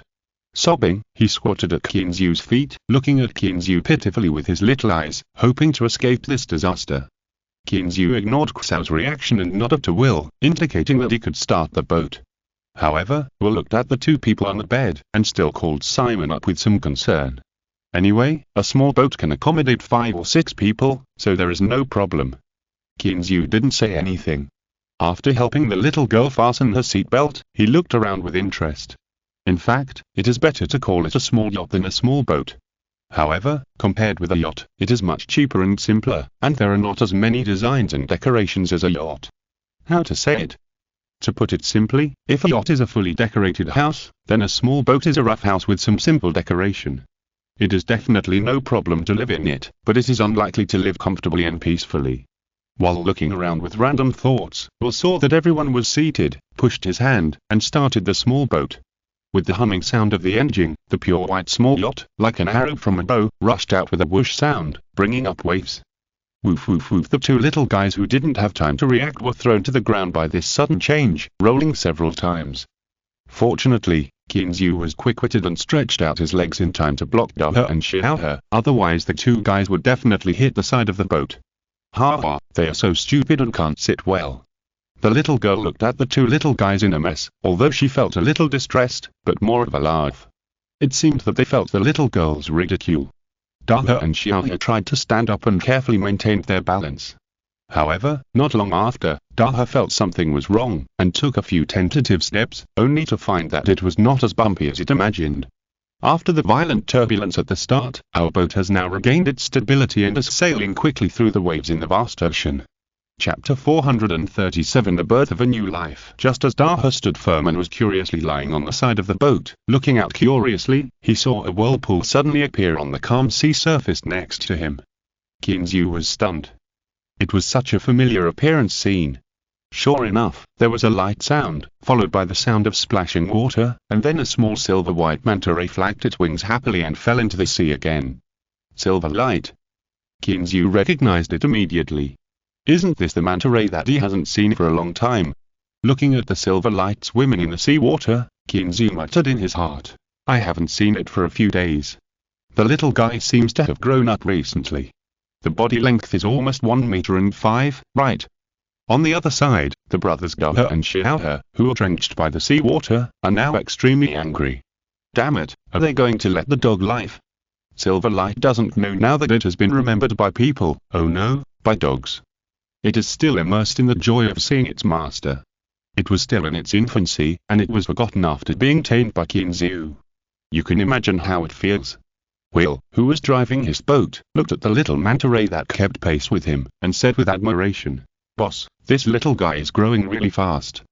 Kinzu nodded in admiration, yes, it is growing really fast. But after thinking about the huge size of those adult manta rays, Kinzu felt relieved again. After strolling around the sea and playing with the manta rays for a while, Kinzu came back. He didn't have any purpose for going out to sea this time, just for a ride. As for the management of the fish farm and caring about the condition of the fish, he believed that all would handle it. If he had to do everything himself, what was the point of him as a fisherman? Back to the villa, Kinzu entered the bathroom first. Not only did Hector's and Xiao Hector's had close contact with the seawater, but he couldn't escape it either. Fortunately, he protected Shirley in time, and the little girl felt refreshed. In the evening, Kinzu and others were having dinner when old John called. "Boss, one of the cows on the ranch is about to give birth. Do you want to come over and take a look? It's going to be born so soon." Kinzu stood up in surprise. "I'll be there right away." After hanging up the phone, Kinzu didn't care about eating. He picked up a tissue to wipe his mouth and looked at the two confused women opposite him. The cows on the ranch seemed to be giving birth. "Do you want to go and have a look?" Eva nodded and put down her knife and fork. "I didn't expect that a new life would be born on the ranch so soon. It's really a happy thing." After packing up, the few of them came to the warehouse, drove out 2 4-wheeled motorcycles, and rushed to the dairy factory. After entering the dairy factory, Kinzu found that almost all the cowboys on the ranch had come. They were gathered around a separate compartment, talking about something excitedly. "Hey, guys, what's going on?" Kinzu greeted them with a smile. "Boss, you're here, come and see, the little one is about to come out." Ryan stretched out his hand to greet, but his voice was very low. Kinzu heard this, hugged Shirley, and surrounded them with Eva and Dale. The cowboys who were watching tactfully made room for their big boss, which allowed Kinzu to see the situation in the compartment clearly. In the small compartment, there was a black and white cow with a big belly, which was mooing in pain. Behind that cow, the fully armed old John was constantly comforting the cow. "Ryan, can old John do it alone? Why don't you go in and help?" Kinzu looked at Ryan, who was watching the fun, with some displeasure in his tone. Ryan, who was watching the fun with great interest, was startled by Kinzu's words, and quickly waved his hand to explain. "No, boss, John is enough." After a pause, looking at Kinzu's worried expression, Ryan comforted. "Boss, don't worry, there will be no problem. Old John has experienced a lot of such things over the years. Besides, it's not that I don't want to help, it's just that too many people go in, it's easy to scare the little guy, so John asked us to wait outside." "Little guy?" Kinzu looked at the big cow in the compartment, who was working hard to give birth to offspring, and there was no sign of a little guy at all. "Yes, this is a little guy," Ryan chuckled twice and explained. "This cow has just reached adulthood, and this is her first baby." "Okay." Kinzu finally understood. This guy is only giving birth to his first child. Compared to other cows, isn't he just a little guy? Just as the two were chatting in a low voice, the noise in the cubicle became louder and louder. It seemed that it had reached a critical moment. Kinzu didn't care about Ryan at this time. He nervously stuck his head in to look inside, fearing that there would be any problems with the first new life on his ranch. Fortunately, everything went smoothly, and old John lived up to his honor of being a professional midwife for 20 years. In the end, the little guy came to this world safely and began his tragic and helpless life. Old John wiped his hands, walked out, and looked at Kinzu excitedly. "Boss, it's a success. Thank you for your hard work, John. How is this little guy?" Kinzu looked at the little guy who was wet and crawling on the ground, and was a little worried. Hearing this, old John looked back and smiled and comforted. "Don't worry, boss, the calf is like this when it is just born. It will be better in a few days." Kinzu nodded, and he felt a little relieved. He turned around and saw that everyone was looking at him, and said with a smile, "Let's go and have a drink. Today is a day worth celebrating." The cowboys agreed. Old John looked at the cubicle and followed with a smile. On the way, the little girl looked at Kinzu, pouted and asked, "Uncle, why is the calf so ugly? It doesn't look like a big bull at all." Kinzu explained with a smile while paying attention to the speed of the car. "That's because the calf is still young. When it grows up, it will be the same as a big bull." "Really?" Shirley was confused, although she still felt that the calf and the big bull were different, but since her uncle said they were the same, then they were the same. Kinzu didn't take it seriously, and chatted with Eva all the way back to the villa. He was in a good mood today, finally getting rid of the shadow of the past few days. When they arrived at the villa, the cowboys were also there, so they set up a barbecue at the door and lit a bonfire. Eva, Gail, Susie, and several women went to the kitchen to prepare meat. It was a bit rushed today, and Eva alone would definitely not be able to make it in time. Kinzu also went to the wine cellar and moved out the 2 large barrels of beer left over from last time. He gathered with the cowboys to celebrate the arrival of a new life on the ranch. Chapter 438 System Rewards, Monthly Tickets Plus. The next day, early in the morning, Kinzu woke up from his sleep, rubbed his still swollen head, and couldn't help but smile bigly. Yesterday, because he was in a good mood, he came without fear, especially the guy Ryan. I don't know if it was because he was hit by Linzu last time, and he wanted to regain his confidence in Kinzu. Last night, he drank 1 cup after another. Kinzu, who had a good alcohol tolerance, was knocked down by Ryan. He didn't even realize how he came back to sleep. He twisted his sore neck and creaked. He wanted to exercise several times, but he didn't have the willpower. Thinking that he still had 2.6 million points, Kinzu felt itchy in his heart. Should he exchange for a few skills? I remember that the Jeet Kune Do I saw last time was pretty good. Let's take a look. After opening the system panel, Kinzu just wanted to check the skills, but he unexpectedly found 2 big exclamation marks on the panel. What is this? The exclamation mark means that the task has been completed, but I haven't received any tasks recently. Kinzu clicked it curiously. 2 completed achievement tasks appeared in front of him. Achievement. I seem to have some impression of it. Kinzu muttered to himself. Curiously, he opened the first reward to be claimed. Kinzu's eyes, which were originally squinting, immediately opened wide. Achievement. The first dog. The host has a private dog of his own. The reward is to breed a rare fish. Reward to be claimed, rare fish. What could it be? Kinzu was full of expectations. He couldn't wait to click to claim the reward, and suddenly, a stream of information flooded into his mind. The humphead wrasse, also known as the ripple parrotfish, ripple lipfish, curved lipfish, also has aliases such as Napoleon, Dragon King Snapper, Sea Brother Dragon King and Big Pine's-ear, is one of the species of the wrasse family of the order Perciformes, suborder wrasse, and is a famous rare edible fish. Recalling the information in his mind, Kinzu was a little stunned. What the hell is this? He thought that the system reward was either a mutated or extinct fish. What's the point of rewarding me with something that already exists? Although it is precious, it is not impossible for him to get it. He controlled Cheese to wander around the seabed. What precious fish can't he get? As if sensing Kinzu's dissatisfaction, the system, which had been silent all the time, rarely explained. Host, the system rewards rare fish that can be cultivated, that is, it will not take the initiative to leave the fishing ground. Kinzu blinked, his heart was surging, and he suppressed his excitement and said, "You mean, the humphead wrasses will stay in the fishing ground honestly in the future and won't go anywhere?" "Yes, host."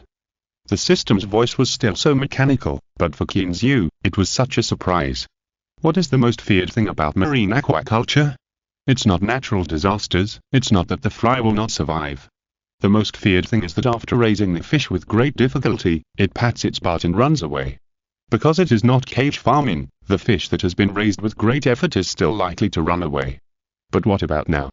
The system actually said that the fish would not run away. What if it was a migratory fish?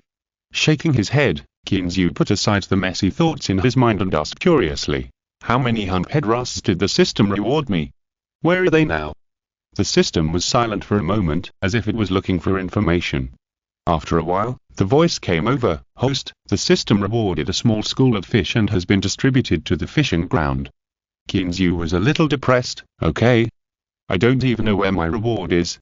After thinking for a while, Kinzu suddenly remembered a very important question and asked nervously, "System, do you mean that only the fish rewarded by the system will not leave the fishing ground, or as long as it is this species of fish, it will not leave the fishing ground?" "As long as the same species of fish come to the fishing ground, they will not leave the fishing ground." The system's answer was so clean and concise, but Kinzu was so happy that he wanted to roll over on the bed. "Great, this is really rich. It would be great if there were more such rewards, then my fishing ground would really become a big gold mine." "Oh, that's not right." Kinzu came back to his senses. Didn't he get a reward? He quickly opened the system interface again and couldn't wait to click on the big exclamation mark. Achievement. The birth of a new life. The system rewards the first new life born in a ranch owned by the host with a quality +2. There is nothing to be claimed. What the hell is quality plus 2? Qinzyu's head was full of lawsuits. He found that it seemed that he had only really understood the system today. The system elf also performed its task thoroughly and explained. Host, quality plus 2 means that the quality is improved by 2 levels, from ordinary to silver. Qinzyu nodded, as if he understood something, and then asked, "You mean, the little guy who was just born yesterday is now of silver quality?" The system replied without any emotion, "Yes, host." "Then what about its species?" Qinzyu continued to ask. "The species mutates randomly, and each time a quality is improved, it automatically optimizes its own genes and has reached perfection." "What about the humphead wrasses rewarded by the system? Is the gene also perfect?" "Yes, host." Qinzyu smiled with satisfaction. He didn't expect that the system would be so generous today and give him such a big surprise. After thinking for a while, he decided to raise the humphead wrasses rewarded by the system separately. After all, if it is hybridized with other humphead wrasses, it will definitely affect its own quality. However, it is also a troublesome thing to find these guys in the fishing ground. Thinking of this, Qinzyu threw the question to the system without hesitation. It is absolutely right to ask the system about everything. Sure enough, a moment later, the voice of the system sounded in Qinzyu's ears. "Host, you can open the fishing ground map. The things rewarded by the system or marked by the host can be found on the fishing ground map." Hearing this, Qinzyu opened the map of the fishing ground, and suddenly, a water blue picture appeared in front of Qinzyu. On this water blue screen, 2 icons flashed clearly. Qinzyu looked carefully and found one of them was a blue humphead wrasses. Qinzyu did not hesitate and clicked on the humphead wrasses. The scene in front of him changed immediately. The camera switched and a huge coral reef appeared on the screen. A dozen of humphead wrasses, big and small, in blue or yellow, were swimming back and forth in the huge coral reef. "Thanks to Langzi for the 500 starting coins reward. I have recommended it. Please give me some support. Liuun thanks you." Chapter 439 Purebred Dutch Snow Cow. Until he finished washing and went downstairs, Qinzyu was still thinking about today's harvest, a rare fish, a mutant cow breed, what a magical system. Moreover, if he marked the bottom of the sea in all directions, wouldn't the vast seabed have no secrets for him? Qinzyu couldn't help but get excited thinking about it. This is the sea, a sea that no one has been able to successfully conquer for many years. "Boss, are you going out to sea today?" Eva's voice suddenly sounded in Qinzyu's ears, interrupting his fantasy. Hearing this, Qinzyu came back to his senses, looked at Eva who was placing tableware in the restaurant, and said, "No."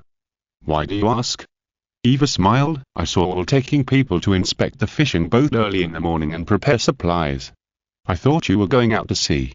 "Oh," Qinzyu reacted and said with a smile, "Let them go by themselves this time, I won't go with them." "Do you trust them so much?" Eva looked at Qinzyu curiously. Shrugging his shoulders, Qinzyu asked, "What else? Do I have to go with them every time we go out to sea? Then what do we need them for?" Eva smiled and said nothing. In her opinion, Qinzyu was just being lazy, but who made him the boss? After breakfast, Qinzyu couldn't wait to rush to the dairy factory.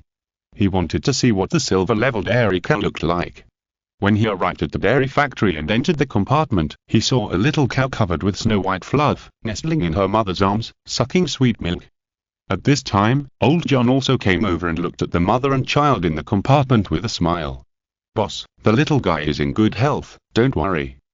Qinzyu nodded, said nothing, and directly used an identification technique on the little guy. Purebred Dutch Snow Cow, juvenile, quality. Silver lead level not bad. Qinzyu smiled with satisfaction. The system's products are indeed all fine products. But, purebred Dutch Snow Cow? I have never heard of this breed. Is it a new mutated breed? Forget it, Qinzyu shook his head. No matter what breed it is, as long as it is produced by the system, it should be a good thing. I just don't know how much milk this cow produces. Oh, by the way, Qinzyu turned to look at old John and asked a little embarrassedly. Old John, is this little guy male or female? Old John wiped his hands and said with some regret. It's a male, it's a pity, we have enough male cows on our ranch. Qinzyu took a few steps. Male cows, this is a bit difficult. Do we have to wait until this guy is an adult and then crossbreed with other cows? This is also a way, but the quality of their offspring will definitely be lower, and the cycle of this cost is also a bit long. Back to the villa, Qinzyu was still a little worried. Although the system rewards good things, it can't see the immediate benefits. While Kinzu was still in deep thought, Shirley's tender little voice sounded in Kinzu's ears. "Uncle, where are we going today?" Coming back to his senses, Kinzu turned his head and looked at the little girl sitting next to him, who was looking at him expectantly. He smiled and asked, "Why don't you watch TV? I see you like watching TV very much." "There's nothing to watch." Shirley pouted and looked around the empty huge villa. She said coquettishly, "Uncle, can you take me out to play?" Kinzu was defeated by the little girl's pitiful and expectant eyes. He reached out to hug the little girl, pinched her little nose with a smile. "Shirley, what do you want to play?" The little girl was held obediently by Kinzu and did not struggle.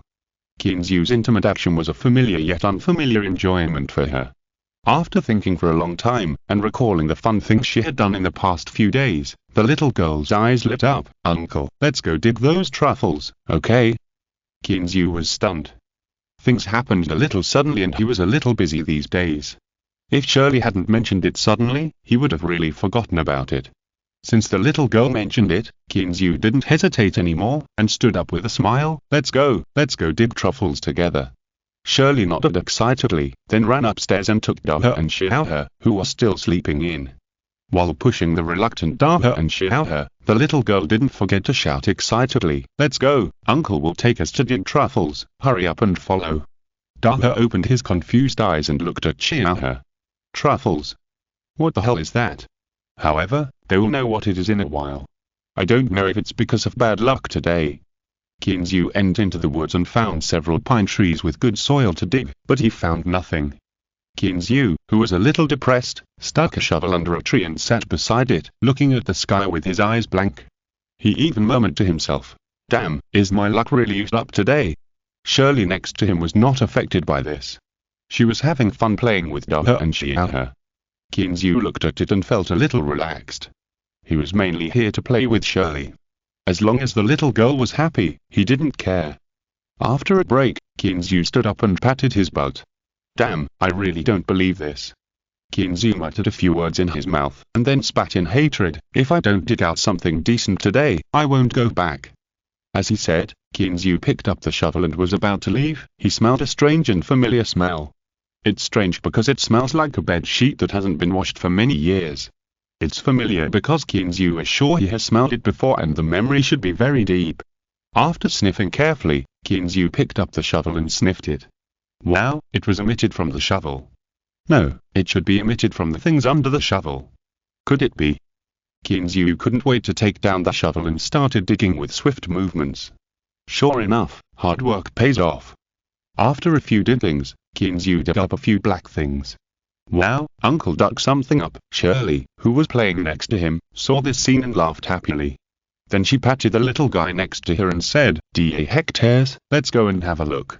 Da hectares responded weakly, and ran over with 4 short legs, carrying the equally weak Xiao hectares, following Shirley. When he got close, Da's expression was lifted. He sniffed carefully. What a fragrant smell, such a familiar smell. Xiao hectares also looked excited, no longer in the listless state just now, and began to circle around Kinzu's feet. Chapter 440 Truffle Hunter. Looking at the 2 excited little huskies, Kinzu suddenly had an idea. He remembered what he saw online, how those truffle hunters dug truffles. Truffles are expensive, not only because of their elusive fragrance, but also because it is one of the few delicacies in the world that cannot be cultivated artificially in an orderly manner. It must rely on a symbiotic relationship with tree roots to obtain nutrients. Therefore, as long as the surrounding living environment changes slightly, truffle spores will not be able to grow. At present, the main countries producing black truffles are France, Australia, etc. With an annual global production of only 35 tons, while white truffles are mainly produced in Italy, with an annual production of only 3 tons. And because truffles grow underground, it is not easy to collect. For this precious ingredient, there is a group of people who are responsible for collecting, called truffle hunters. Truffle hunters traditionally use sows to find and dig truffles. Sows are natural truffle hunters because the smell of truffles is similar to androstenol, which induces sow sexual impulses. Therefore, it can easily smell truffles buried 25 to 30 centimeters underground from 6 meters away. However, Because sows love truffles very much, they often eat the truffles they find directly, which makes it difficult for collectors to control them. Moreover, when pigs use their noses to dig up the ground, they will destroy the mycelium of truffles, resulting in a decrease in the production of truffles in the future. Therefore, after 1985, the Italian government banned the use of pigs to discover truffles.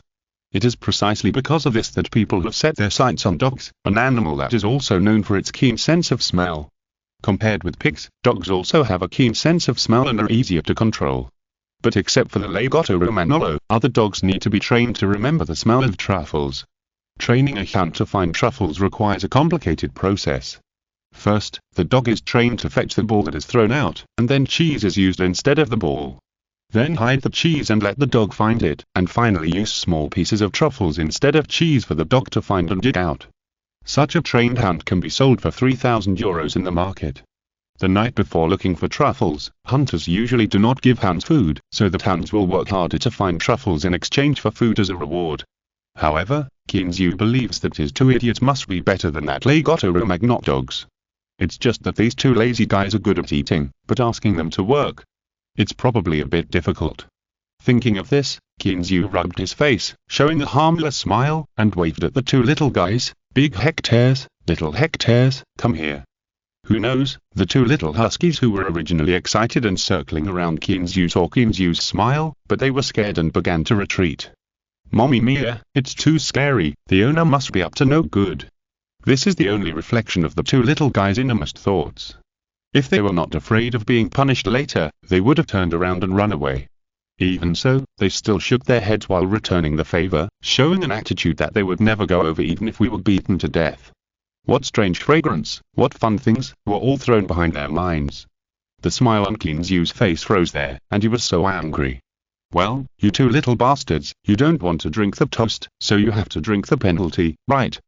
So Kinzu was not polite anymore, and walked over to grab the two little huskies by the scruff of their necks, one in each hand. Shirley, who was standing on the side, looked at the little husky held in Kinzu's hand and said with some distress, "Uncle, what are you doing? Don't hurt her." Kinzu looked back at the little girl and explained with a smile, "Don't worry, Uncle asked them to take us to find truffles." Her. The little girl suddenly became energetic and didn't care about the two little guys. She asked, "Uncle, you said they can find truffles. How to find them?" "You'll know in a while," Kinzu said, and put Daha and Xiaohe in the pile of truffles that had just been dug out to let them get familiar with the taste. Shirley also squatted over, looking at Daha and Xiaohe who were humming non-stop, and patted their little heads in dissatisfaction. "You have to be good, listen to Uncle, and find truffles quickly." Daha and Xiaohe, who were expecting their little master to save them, were stunned. "What's going on? Didn't you feel sorry for our brothers just now? Why did you change your attitude in a moment?" Opening his eyes secretly, looking at the owner with a malicious smile on his face, and the little owner who was looking at them with great interest, Daha couldn't help but shiver all over. How can he have a good life if these two big guys are thinking about him? This time, Daha didn't dare to hum anymore, and nudged with his little fat butt, and the little hectares next to him, whose shape was still unclear, began to sniff the pile of black things in front of him honestly. The little hectares, who was staggered by his brother's butt, raised his head and looked around in confusion. When it saw that Kinzu's big hand was about to approach its little butt, it was scared and immediately became obedient, and started to work like his brother. It hasn't forgotten that when it first came to this family, it was that big hand that beat it up a lot. Seeing that the two little guys were obedient, Kinzu smiled with satisfaction. It is said that filial sons are born under the stick, and the ancestors are really not deceiving me. When they were almost familiar with the smell, Kinzu put the truffles in a sealed bag, then filled the soil and started to let the two little guys look for truffles. Daha and Xiaohe also understood Kinzu's meaning. The two guys started to move forward together, sniffing here and there, and when they felt something, they would bark loudly. Kinzu followed the two little guys, picked up a shovel and dug a small hole in the place they found to mark it. Regardless of whether the little guys found it accurately or not, they marked it first and started digging one by one later. The two little guys wandered around in the woods for a long time, and then they came back with a look of exhaustion and drooping heads. Kinzu looked at the densely packed woods behind him that he had marked, and was a little confused. These two idiots, they wouldn't deliberately make trouble with him, right? Are there so many truffles? Kinzu said he didn't believe it. However, looking at the two little guys who looked exhausted and listless, Kinzu still resisted the urge to teach them a lesson. I went forward and picked up the two little guys and returned to the villa. I first went to the kitchen to make some beef for them, and then cut up some fruits and put them in front of them. You look tired, come and eat something and rest first. Thank you for the 1,888 book coins reward from AI.winningwingado. I will add another chapter in the evening. Chapter 441. Truffle Harvest, for Love. Phantom Extra update for Yuting.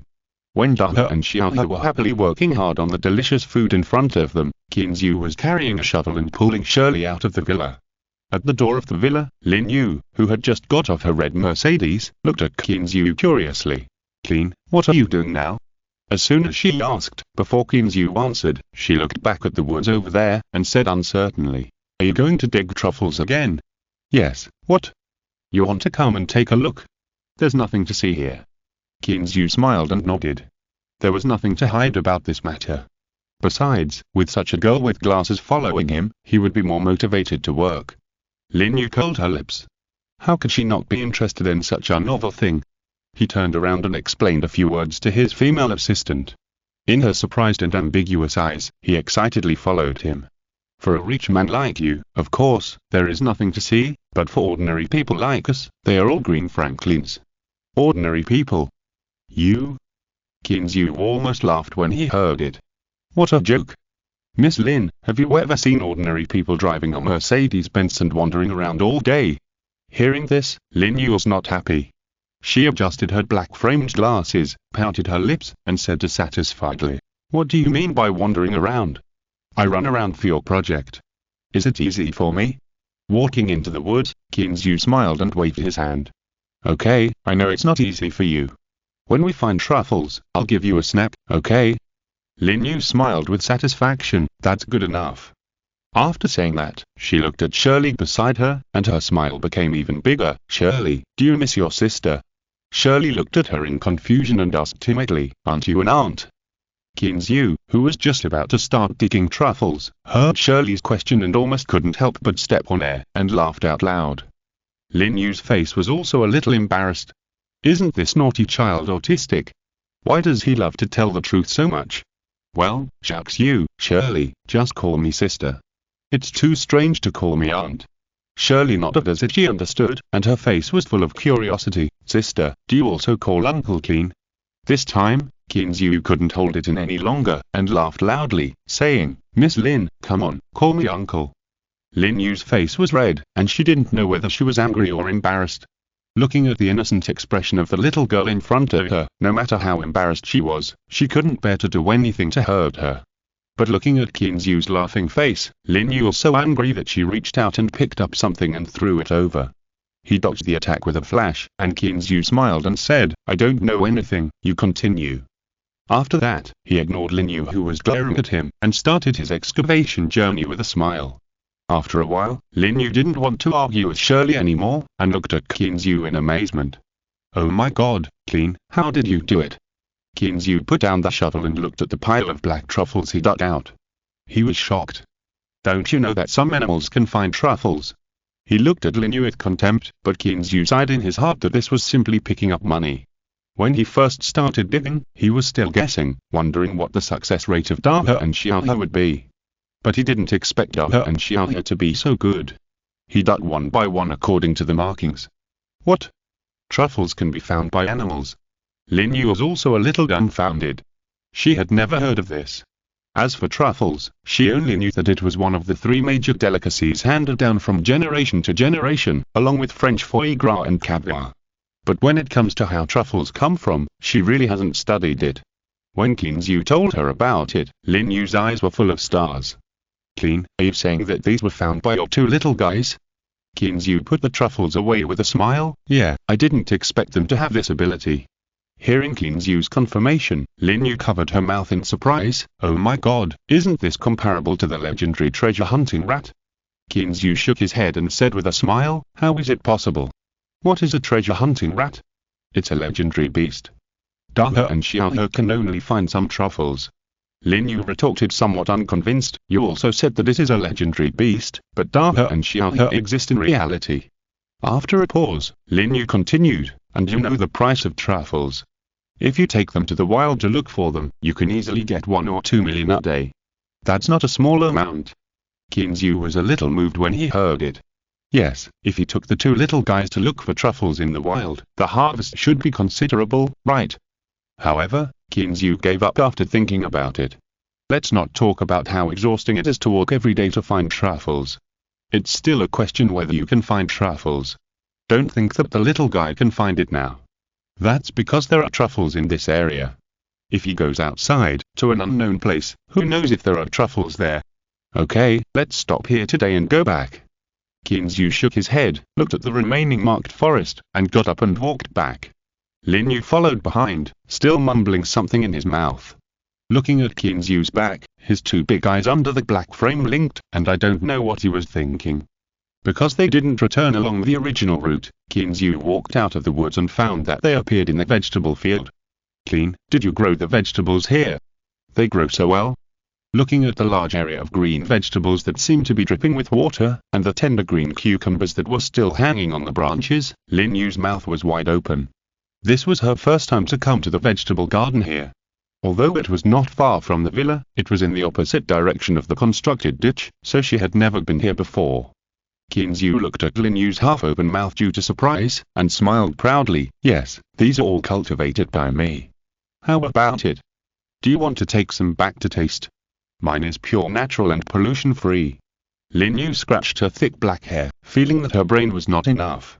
Walking into the vegetable garden, looking at those vegetables that still seemed full of vitality in late autumn, she turned her head to look at the smug guy beside her and couldn't help asking, "Clean, how did you do it? Why do the vegetables here grow so well?" Looking at Lin Yu with a curious face, Kinzu's mouth corners couldn't help but curl up. "Brother will tell you that this is a spiritual land." Kinzu laughed and said, "There's nothing I can do. The land here is fertile. Look, whether it's the grass or these vegetables, they're all growing well." Although Lin Yu was a little unhappy, he nodded in agreement. Yes, not only do the grass and vegetables grow well here, but there are so many rare truffles. I don't know how such a good pasture fell into your hands. Add more and more. Well, my handsome brother, feel free to give me a monthly tickets and just throw them all to me.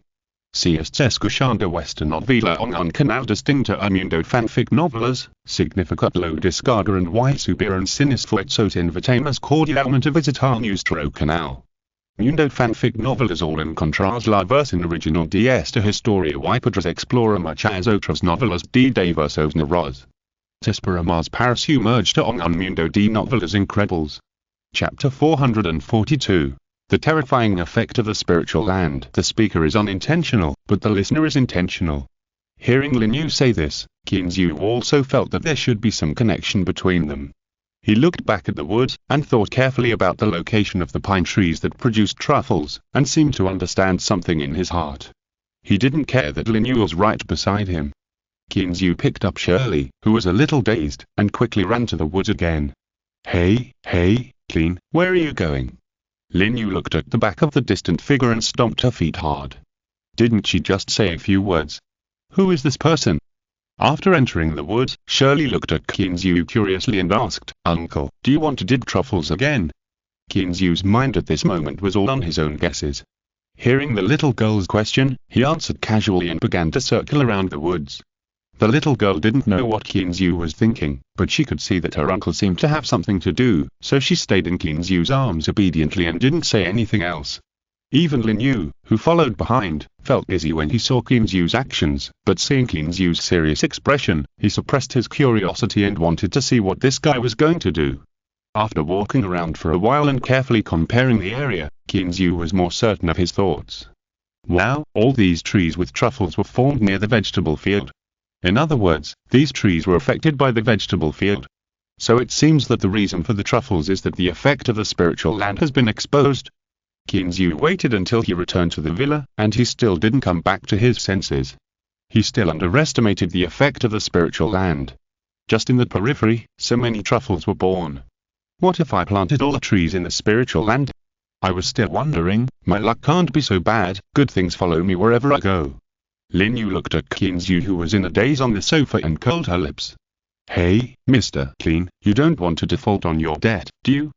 What? Qin Zhu came back to his senses and looked at Lin Yu blankly. Pointing at the clock, Lin Yu touched her flat belly again, said nothing, and just stared at Qin Zhu. Are you pregnant? Qin Zhu looked at Lin Yu in surprise and shook his head suddenly. It's definitely not mine. Qin Zhu. A voice that suppressed anger suddenly rang out in the villa. I'm going to fight you. Hey, what are you doing? Don't hit me in the face. After a long time, the villa finally returned to calm. The two collapsed on the sofa panting, their clothes a little messy. Shirley on the side looked at the two and murmured, Uncle and Aunt are fighting again, why aren't they in bed this time? Lin Yu, who was still a little angry, suddenly stiffened when she heard the words. Looking down at his messy clothes and the obvious handprints on his white shirt, his face suddenly turned red. Qin Zhu secretly said that it was not good. Looking at Lin Yu's murderous eyes, he adjusted his face and regained his calmness. Well, I'm going to cook. You guys chat first. After saying that, he ran to the kitchen without turning his head. In his heart, he kept thinking about it. It was really elastic and big. Maybe it was because he was too embarrassed to say it, maybe it was because he was ready to retaliate in the future, or maybe it was because of the temptation of truffles. Lin Yu, who was taken advantage of by Qin Zhu, still stayed in Qin Zhu's villa for lunch. It was not until the afternoon that he got into the car with Qin Zhu's farewell. However, when getting in the car, Lin Yu still gritted his teeth and looked at Qin Zhu, saying hatefully, Qin Zhu, I will remember you. Looking at the red Mercedes-Benz driving away, Qin Zhu muttered in his heart, not knowing what to remember meant. Shaking his head, no matter what she represented, he was a big man, so he was afraid of her. He raised his hand and looked at it, and his mind couldn't help but recall the feeling in the morning. So big and firm. And the long legs wrapped in stockings are so smooth and elastic. Ahem, I can't think about it anymore, let's think about other things. Qin Zhu smacked his dry tongue and turned his head to go into the villa. Just as he lay down on the sofa, the phone on the coffee table rang again. Qin Zhu waited for a while, then turned his head to look at little Jerry, and it turned out that this guy was holding a bunch of black grapes and chewing them with relish. He reached out and patted the guy's furry tail. When it looked over curiously, Qin Zhu pointed to the phone on the coffee table and said, go and get it quickly. It squeaked twice, first complaining that Qin Zhu had disturbed it from eating delicious food, but under Qin Zhu's gaze, it still jumped over and picked up the phone honestly, holding it with its little paws.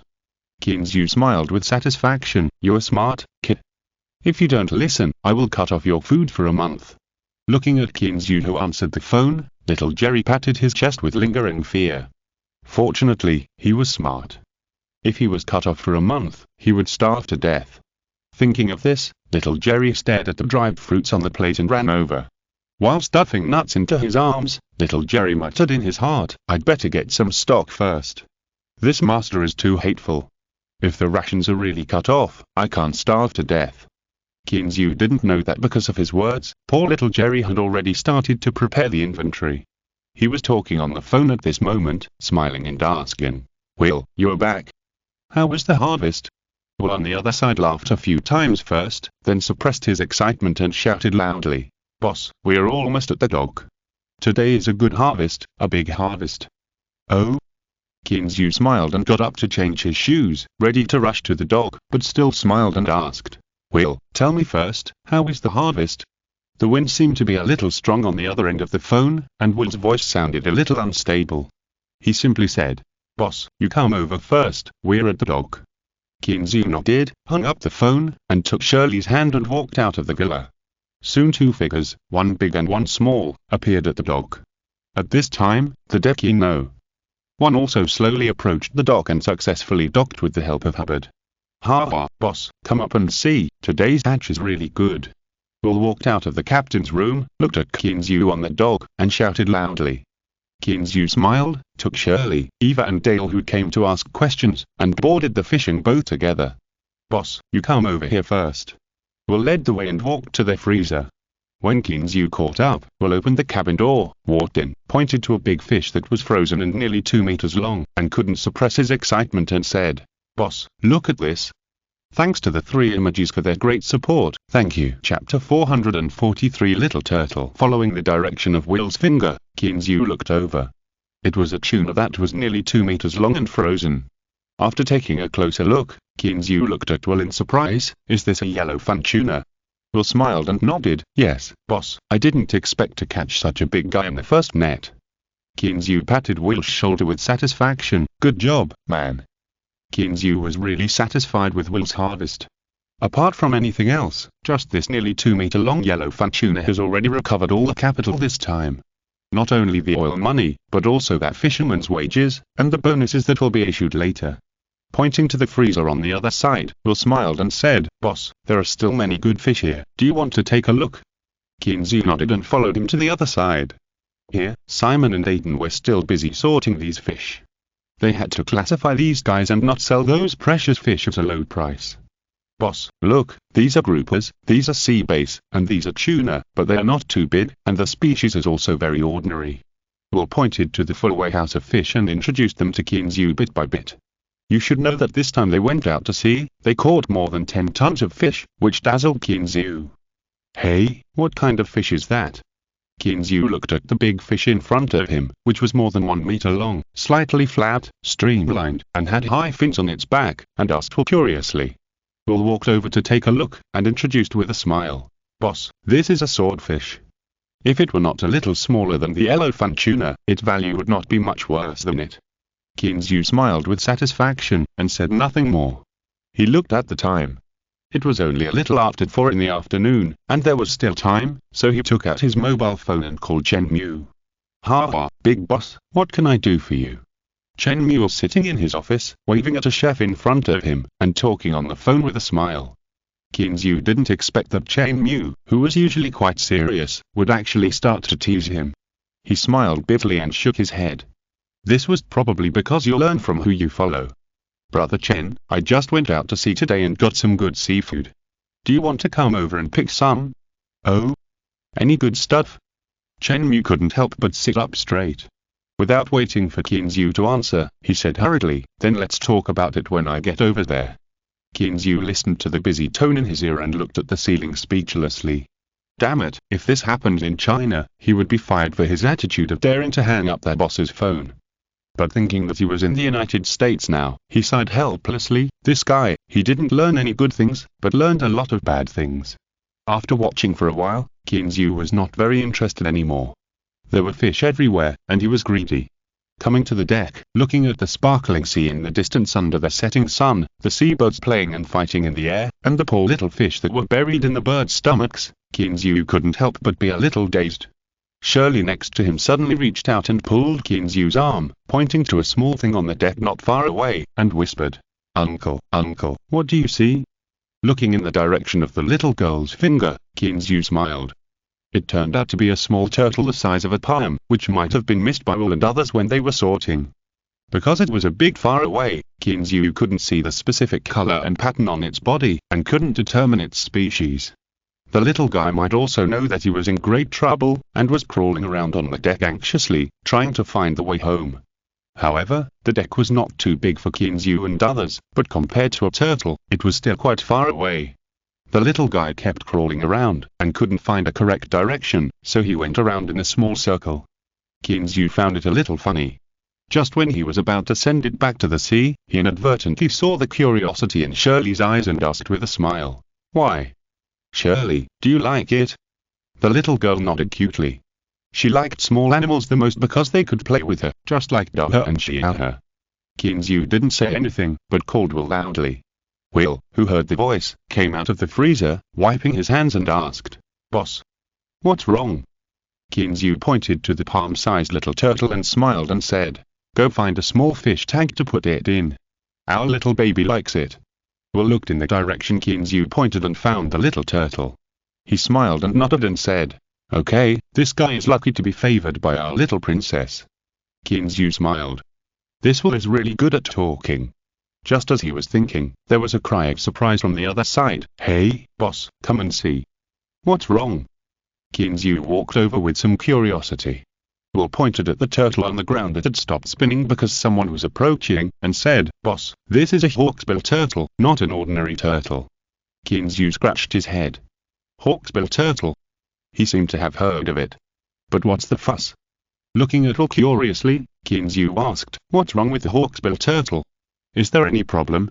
Will looked back at Kinzu and said in surprise, Boss, you don't know. Seeing him shaking his head, Will continued, the hawksbill turtle is listed as a Class I protected animal in the Convention on International Trade in Endangered Species, CITES. It is also listed in the 2012 Red List of Endangered Species of the World Conservation Union, IUCN, 3.1 critically endangered, CR. Kinzu was dumbfounded. No way. Just a turtle that I saw casually, how could it have such a big background? Looking at Will, Kinzu asked, can I keep it? It was Will's turn to scratch his head. After hesitating for a long time, he shrugged and said, in the United States, it seems that there is nothing that cannot be kept. Kinzu was relieved and shrugged like Will. That's it, but I still want to remind you that you must not keep it to death. Will put the sea turtle called hawksbill turtle in a bag, looked at Kinzu's puzzled eyes, and explained, it's okay to adopt these protected animals, but if you keep it to death, it will be a bit troublesome. Kinzu hesitated for a moment and looked at Shirley. If he kept it himself, this guy would definitely not die. He was just afraid that the little girl would accidentally kill it one day. What should he do? However, looking at Shirley's curious look, Kinzu still made up his mind. At most, he would just keep an eye on it. Besides, children are only interested for a short time. Maybe they will lose interest in a few days. Okay, I understand. Thank you, Will. Kinzu took the small fish tank and thanked Will with a smile. Thanks to 10-year-old woman Fenxi for their support. Chapter 444 Chain Mew's suggestions. Will smiled indifferently. Actually, these little guys are also very pitiful. If we don't really like them, we will still choose to release them. Kinzu nodded and looked at the little hawksbill turtle quietly staying in the fish tank. The little guy has 2 pairs of forehead scales on his head, his snout is a little flat, and the front end of his upper jaw is hooked like an eagle's beak. The shields of the carapace are arranged in a shingle-like manner, and the surface looks very smooth, with brown and light yellow patterns. The limbs are flipper-shaped, with 2 claws on the forelimbs, and the tail is only slightly exposed. After looking at it for a while, Kinzu was about to say something when he heard a car horn in the distance. Looking back, a small refrigerated truck drove directly to the dock and stopped. The car door opened, and Chen Mew, who was dressed in a suit, came to the fishing boat with 2 people who looked like chefs in white coats. Kinzu raised his hand to check the time, and couldn't help but teased with a smile. Brother Chen, are you driving a fast car again? Chen Mew waved his hand, not caring at all that he was wearing a neat suit, and ran to Kinzu in a few steps. Boss, where are the goods? Where are they? I'll go and have a look. Kinzu looked at this guy with a frown on his face. Why did he feel like he was meeting a gangster? He pointed casually at the fish tank, turned his head and looked at Will. Take him to choose, and give him whatever he likes. Will nodded. He also knew that this was the boss's own restaurant, so he didn't say anything. When Chen Mew walked in with 2 people who looked like chefs, Kinzu came back to his senses and told Eva, go to the villa. There is a bag of black truffles in the kitchen. Wash them and let this guy take them away later. Black truffles. Eva opened her mouth in surprise. Boss, you dug truffles again? Kinzu nodded proudly. Not bad, the harvest today is not bad, you go and wash it first. Eva nodded, suppressed her curiosity, got off the boat and rushed to the villa. Not long after, Kinzu waited for the excited Chen Mew on the deck. Kinzu smiled and asked, how is it? Are you satisfied? Chen Mew nodded fiercely. Of course, boss, you don't know, these are high-end ingredients that our restaurant urgently needs. With these, we expect the flow of customers to increase. Oh? Kinzu asked curiously, has the flow of customers increased in the past few days? Of course. Chen Mew walked to the side of the ship, leaned there like Kinzu, and calculated something with an account book in his hand. The black truffles I brought back from you last time were very popular in the market once they were launched. They are even more delicious than the top-grade truffles. As he spoke, Chen Mew couldn't help but look up and smacked his lips, as if he was savoring the delicious taste again. Kinzu felt a little uneasy. Could it be because of the spiritual energy? Thinking of this, Kinzu laughed dryly and changed the subject. That's because of your good cooking skills. Chen Mew raised his eyebrows and said confidently, of course, my cooking skills are beyond doubt. After that, he started to calculate the accounts in the account book again. Kinzu was a little curious and took a look.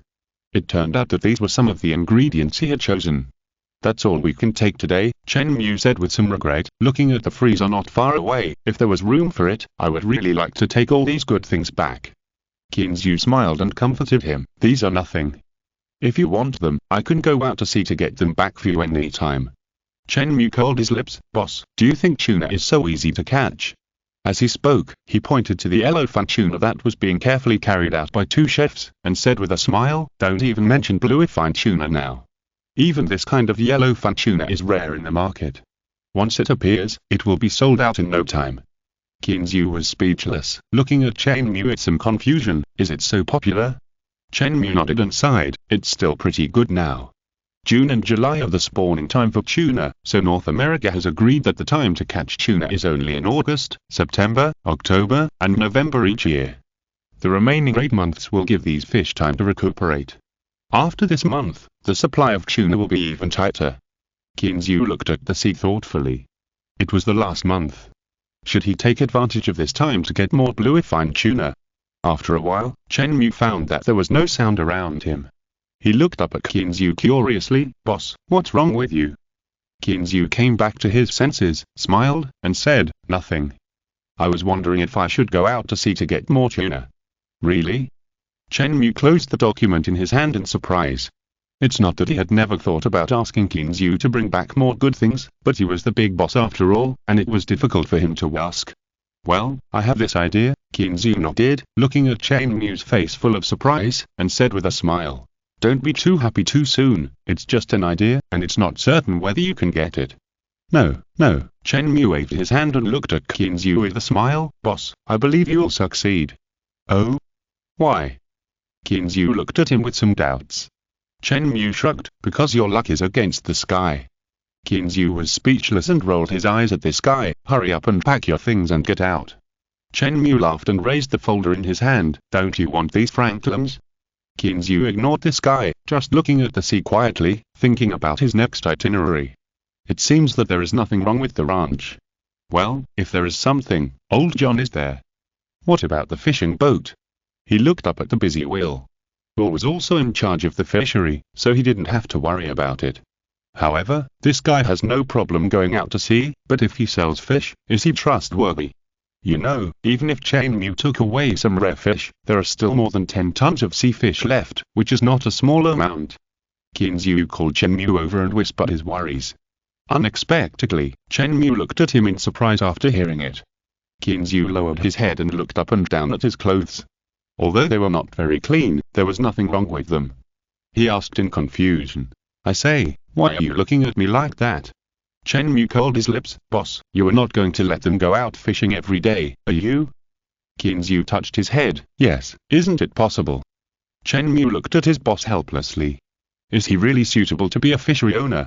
It's not impossible, but boss, with so many good goods, our restaurant can't sell them all in one day. Moreover, do you think that fishing boats don't need to be inspected, fishing nets don't need to be cleaned, and fishermen don't need to rest? Chapter 445 Tuna Sanctuary. Qinzu was a little dumbfounded. No way, is it so troublesome? Ahem, then Brother Chen, what do you think? Qinzu asked his fellow villager and subordinate after 2 dry coughs. Chen Mu picked up the folder and knocked gently on the side of the boat. After a moment, he said, Boss, I think it's enough to go out to sea once a week or half a month. Oh? Why do you say that? Qinzu looked at him curiously. Chen Mu smiled and explained, Look, we only have one restaurant now, and the ingredients we require are all high-quality ingredients.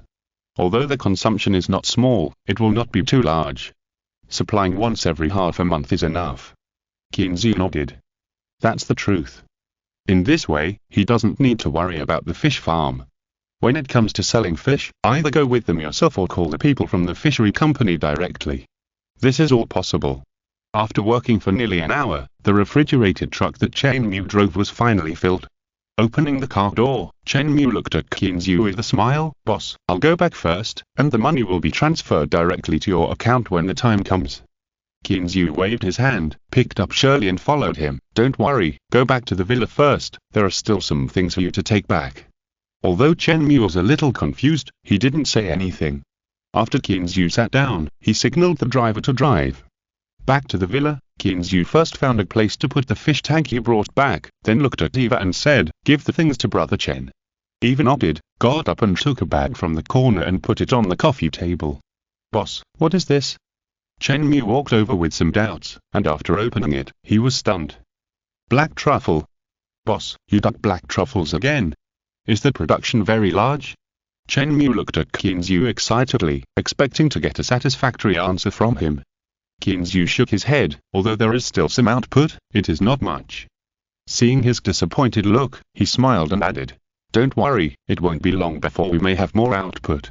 Although Chen Mu was very puzzled, Qinzu did not explain too much. He also needed to experiment. After Chen Mu left, Qinzu called Will. "Boss, what's the matter? Are you going to deal with those sea fish?"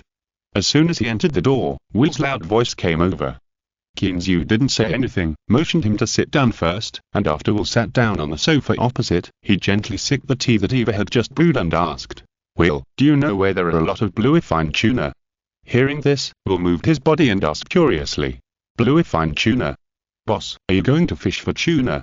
In this case, there is a good place nearby." "Fishing? Why fishing?" Qinzu was a little puzzled. Are these people bored? Why don't they use the good trawl nets? They have to go fishing?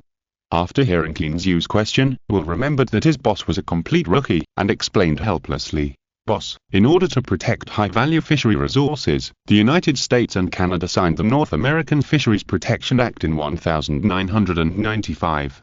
This act stipulates the hunting of fish in the sea, such as black tuna, yellowfin tuna, etc., which are not allowed to be caught by trawlers, but can only be caught with fishing rods." Qinzu was a little stunned, and looked up at Will. "So, it seems that we used trawl nets both times. Then we broke the law." "No, of course not." Will smiled and shook his head. "We're in our own fishing grounds. The fishing grounds are all yours. You can do whatever you want." After hearing what Will said, Qinzu breathed a sigh of relief. He didn't want to be sued for no reason.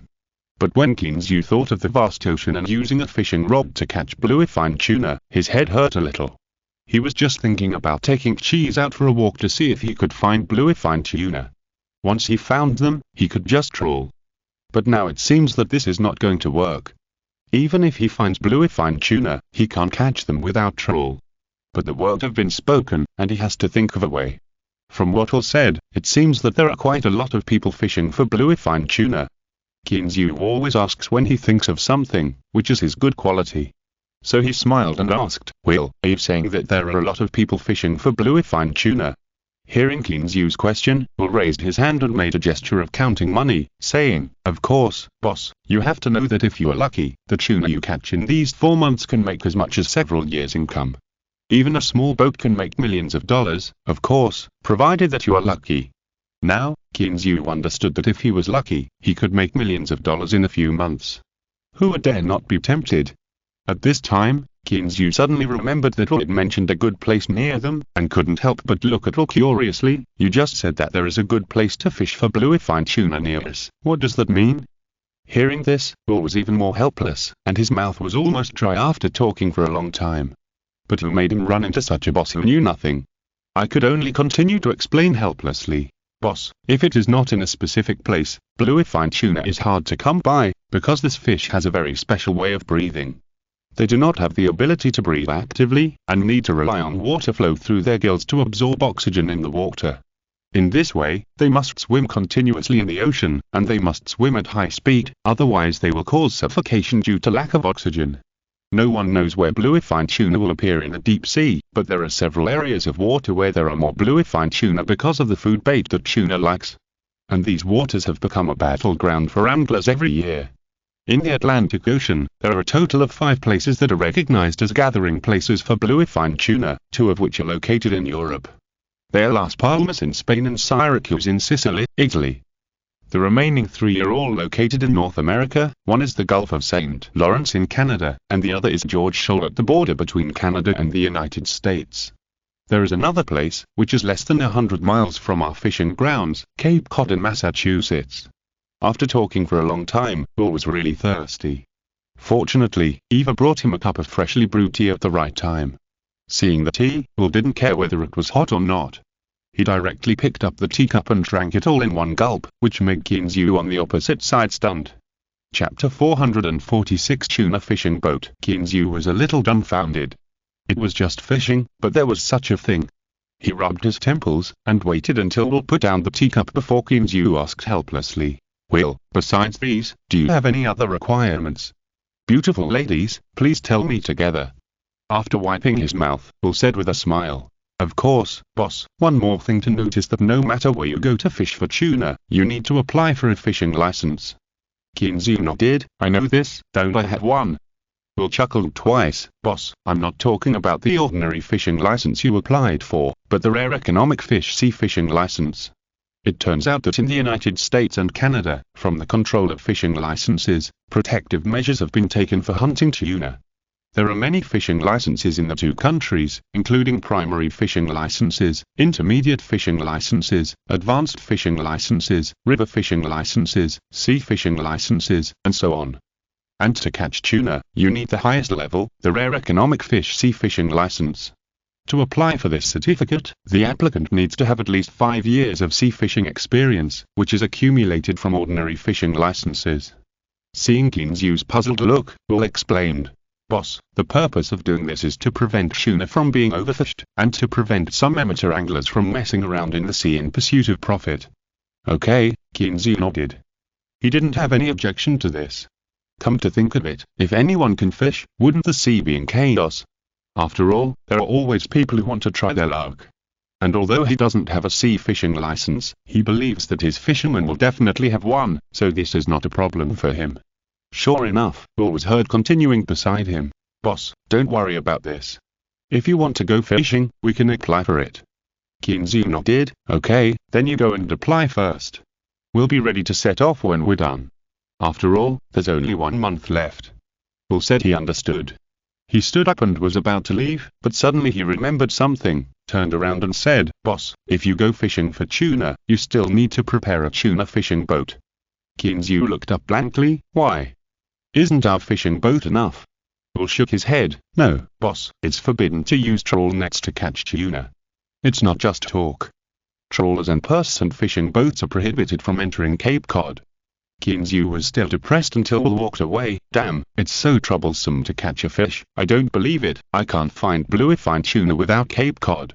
Do it as soon as you think of it. That's Kinzu's current style of doing things.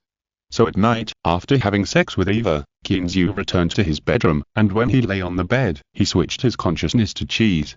On a beach next to the manor, Lazy Cheese raised his golden head, looked around, and then plunged into the sea, rushing away into the distance. Kinzu wandered aimlessly on the bottom of the fishing ground, and stopped next to a coral reef. When Kinzu stopped, the colorful coral reef seemed to be in chaos. Countless large and small fishes with strange colors fled from the coral reefs, and from time to time some busy little guys would dive into Kinzu's arms. After all, a 7 or 8 meter long monster stopped by his side, and it would be a lie to say that he was not nervous. Especially for these sea creatures who understand the law of the jungle since birth, saving their lives is their only goal now. Kinzu ignored the noise around him and lay on the seabed in deep thought. After a circle on the seabed, Kinzu also found that there were indeed not as many bluefin tuna as ordinary fish. After wandering around for most of the day, he didn't even find a hare. Thinking of this, Kinzu turned on the system and saw the big bluefin tuna he found last time from the location of the map. Fortunately, according to the system's estimation, it is not far from here, about 7 or 8 nautical miles. Since it is not far, Kinzu will not be polite. With a flick of his tail, he pounced on the target. Buddha bless, Bodhisattva bless, I hope these guys are a school of fish, otherwise I really have to buy a fishing boat to go fishing. While mumbling in his mouth, Kinzu hurried on his way. Just like that, he stood up and spit out foam from his mouth, and brought Kinzu to a place not far from the target. This is no longer a shallow sea. According to Kinzu's own estimation, it is about 70 to 80 meters deep. Fortunately, Cheese himself did not have any symptoms of discomfort. After stopping that forward movement, Kinzu controlled the Cheese and floated less than 10 meters from the sea surface. Because according to the map, his target today, the unlucky bluefin tuna, was swimming towards him quickly. Not long after he stopped, Kinzu's eyes lit up. Because although the target was not a large school of fish, it was also a small school of 5 or 6 tunas. However, the size of these guys was really big. The leading one, which was the target Kinzu was eyeing, was more than 6 meters long. What was even more terrifying was that the size of the other 5 bluefin tunas was not much smaller than Kinzu's target. What a powerful family this must be. Kinzu looked at his slender body, and then looked at the bluefin tunas that looked like prehistoric monsters, and he felt depressed. Although Kinzu's body was 8 meters long, he didn't dare to provoke a school of 6 bluefin tunas that were more than 6 meters long. Damn, have these guys taken hormones? Kinzu cursed angrily and could only watch the 6 huge pieces of living gold on the seabed disappear right under his nose. If there were only 1 or 2, he would still dare to fight, but there were so many at once. What was going on? Bluefin tuna are not vegetarians, they are also carnivores, especially at that high-frequency swimming speed. Kinzu might not be able to keep up. Depressed, he returned to the manor and turned his consciousness back to himself. Kinzu fell asleep immediately. It seemed that he was going to spend money again. However, there is gain only when there is loss. The money from selling things today is enough to buy a tuna fishing boat. Kinzu could only comfort himself in this way. Therefore, the next morning, Kinzu picked up his phone and called Albert as soon as he finished washing up. As soon as the call was connected, Albert's respectful yet somewhat puzzled voice came over. "Mr. Clean, good morning. What do you have for so early in the morning? Are you going to buy a yacht?" Kinzu couldn't help rolling his eyes. This Albert even didn't forget to promote his yacht when he greeted him. Chapter 447 Luxury Fishing Boat. However, thinking of the purpose of today, Kinzu smiled and teased. "Mr. Albert, are you the incarnation of God? You even know this?" Hearing this, Albert, who was a little lazy because he had just started work, sat up straight. He didn't expect that a simple greeting would receive such a generous reward. "Mr. Clean, are you really planning to buy a yacht? That's great. Do you have a model you like? Or I can go to your ranch to discuss it with you in detail." Listening to Albert's questions that were like machine guns, Kinzu coughed twice and had to interrupt. "Well, Mr. Albert, don't worry, listen to me." Albert was stunned for a moment, and had a bad premonition in his heart, but he still said politely, "Mr. Clean, you go." Kinzu on the other end of the phone organized his words and then said, "Mr. Albert, what I need now is a tuna fishing boat. I wonder if you have one." When he heard that it was just a tuna fishing boat, Albert's fiery mood instantly became depressed. Although a good tuna fishing boat also costs more than $100,000 or $200,000, it is really a small guy compared to the luxury yachts ranging from millions to tens of millions of $. However, thinking of the relationship between the person on the other side and his big boss, Albert had to cheer up again and asked enthusiastically, "I wonder if Mr. Keen has selected a target? Which model is it? I will ask the shipyard to start manufacturing immediately." Kinzu touched his nose. "What a joke, starting to manufacture now. By the time your fishing boat is built, my daylily will be cold. Hey, Albert, I wonder if your shipyard has finished products. I want to get the goods quickly. You know, the fishing season is about to end." Albert on the other end of the phone frowned. "Finished products? This seems a bit difficult. Hey, Mr. Clean, I want to see the order. Please wait a moment." After speaking, Albert turned on the computer and started looking for it. Don't say it, hard work pays off. After searching for a long time, Albert really found such a tuna fishing boat in their company's warehouse. "Mr. Clean, we do have a finished product here, but it's a bit big." Kinzu was immediately excited when he heard this. He didn't expect that there was a finished product. He asked quickly, "Big? How big?" Albert looked at the data and introduced it with some trepidation. "It's like this, Mr. Clean, this fishing boat is 22 meters long, 7 meters wide, 2.4 meters deep, with a normal speed of 22 knots and a maximum speed of 28 knots. The whole boat is equipped with 28 fishing rod sockets, a crane at the bow and stern, and a diesel engine with a power of 960 kilowatts." Kinzu frowned a little when he heard this. According to Will, it would only take a small fishing boat of about 10 meters to get it done. It would cost more than $100,000 or $200,000, which is not expensive. But now, the length of 22 meters is half the size of a fishing boat. Is this still a fishing boat? As if he had noticed Kinzu's doubts, Albert on the other side of the phone twisted his body and explained, "Mr. Clean, this fishing boat was built more than a year ago. At the time, a rich man designed it as a yacht, so it was a big. But don't worry, we have maintained this boat very well.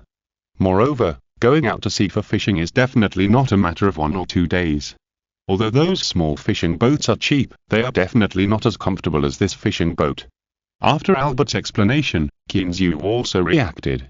Yes, a small fishing boat of more than 10 meters, where is there room for people to live after removing the fish tank? Just like his own fishing boat, it looks much more high-end and classy than those other small fishing boats, and it is indeed very comfortable to live on it. I think the original designer of this fishing boat was also a hedonistic rich man who did not forget to enjoy himself when going out to sea for fishing. But these also happened to be cheap for Kinzu, because Kinzu himself was also a hedonist, so he decided to take this fishing boat. Albert, tell me, how many franklins do I need to bring this fishing boat back? Albert laughed softly and said, Mr. Clean, I'm honored to tell you that you only need to pay $450,000 to bring this tuna fishing boat back. Kinzu was stunned. It was not that the price was too expensive, but it was a bit cheap. He thought that this time he would have to spend at least $600,000 or $700,000 to buy such a big fishing boat. Albert, are you sure you said US dollars, not euros? Kinzu laughed and teased. Albert also laughed. No, Mr. Clean, you heard it right, it's $450,000. After a pause, Kinzu did not respond. He knew that this guy would definitely explain the reason.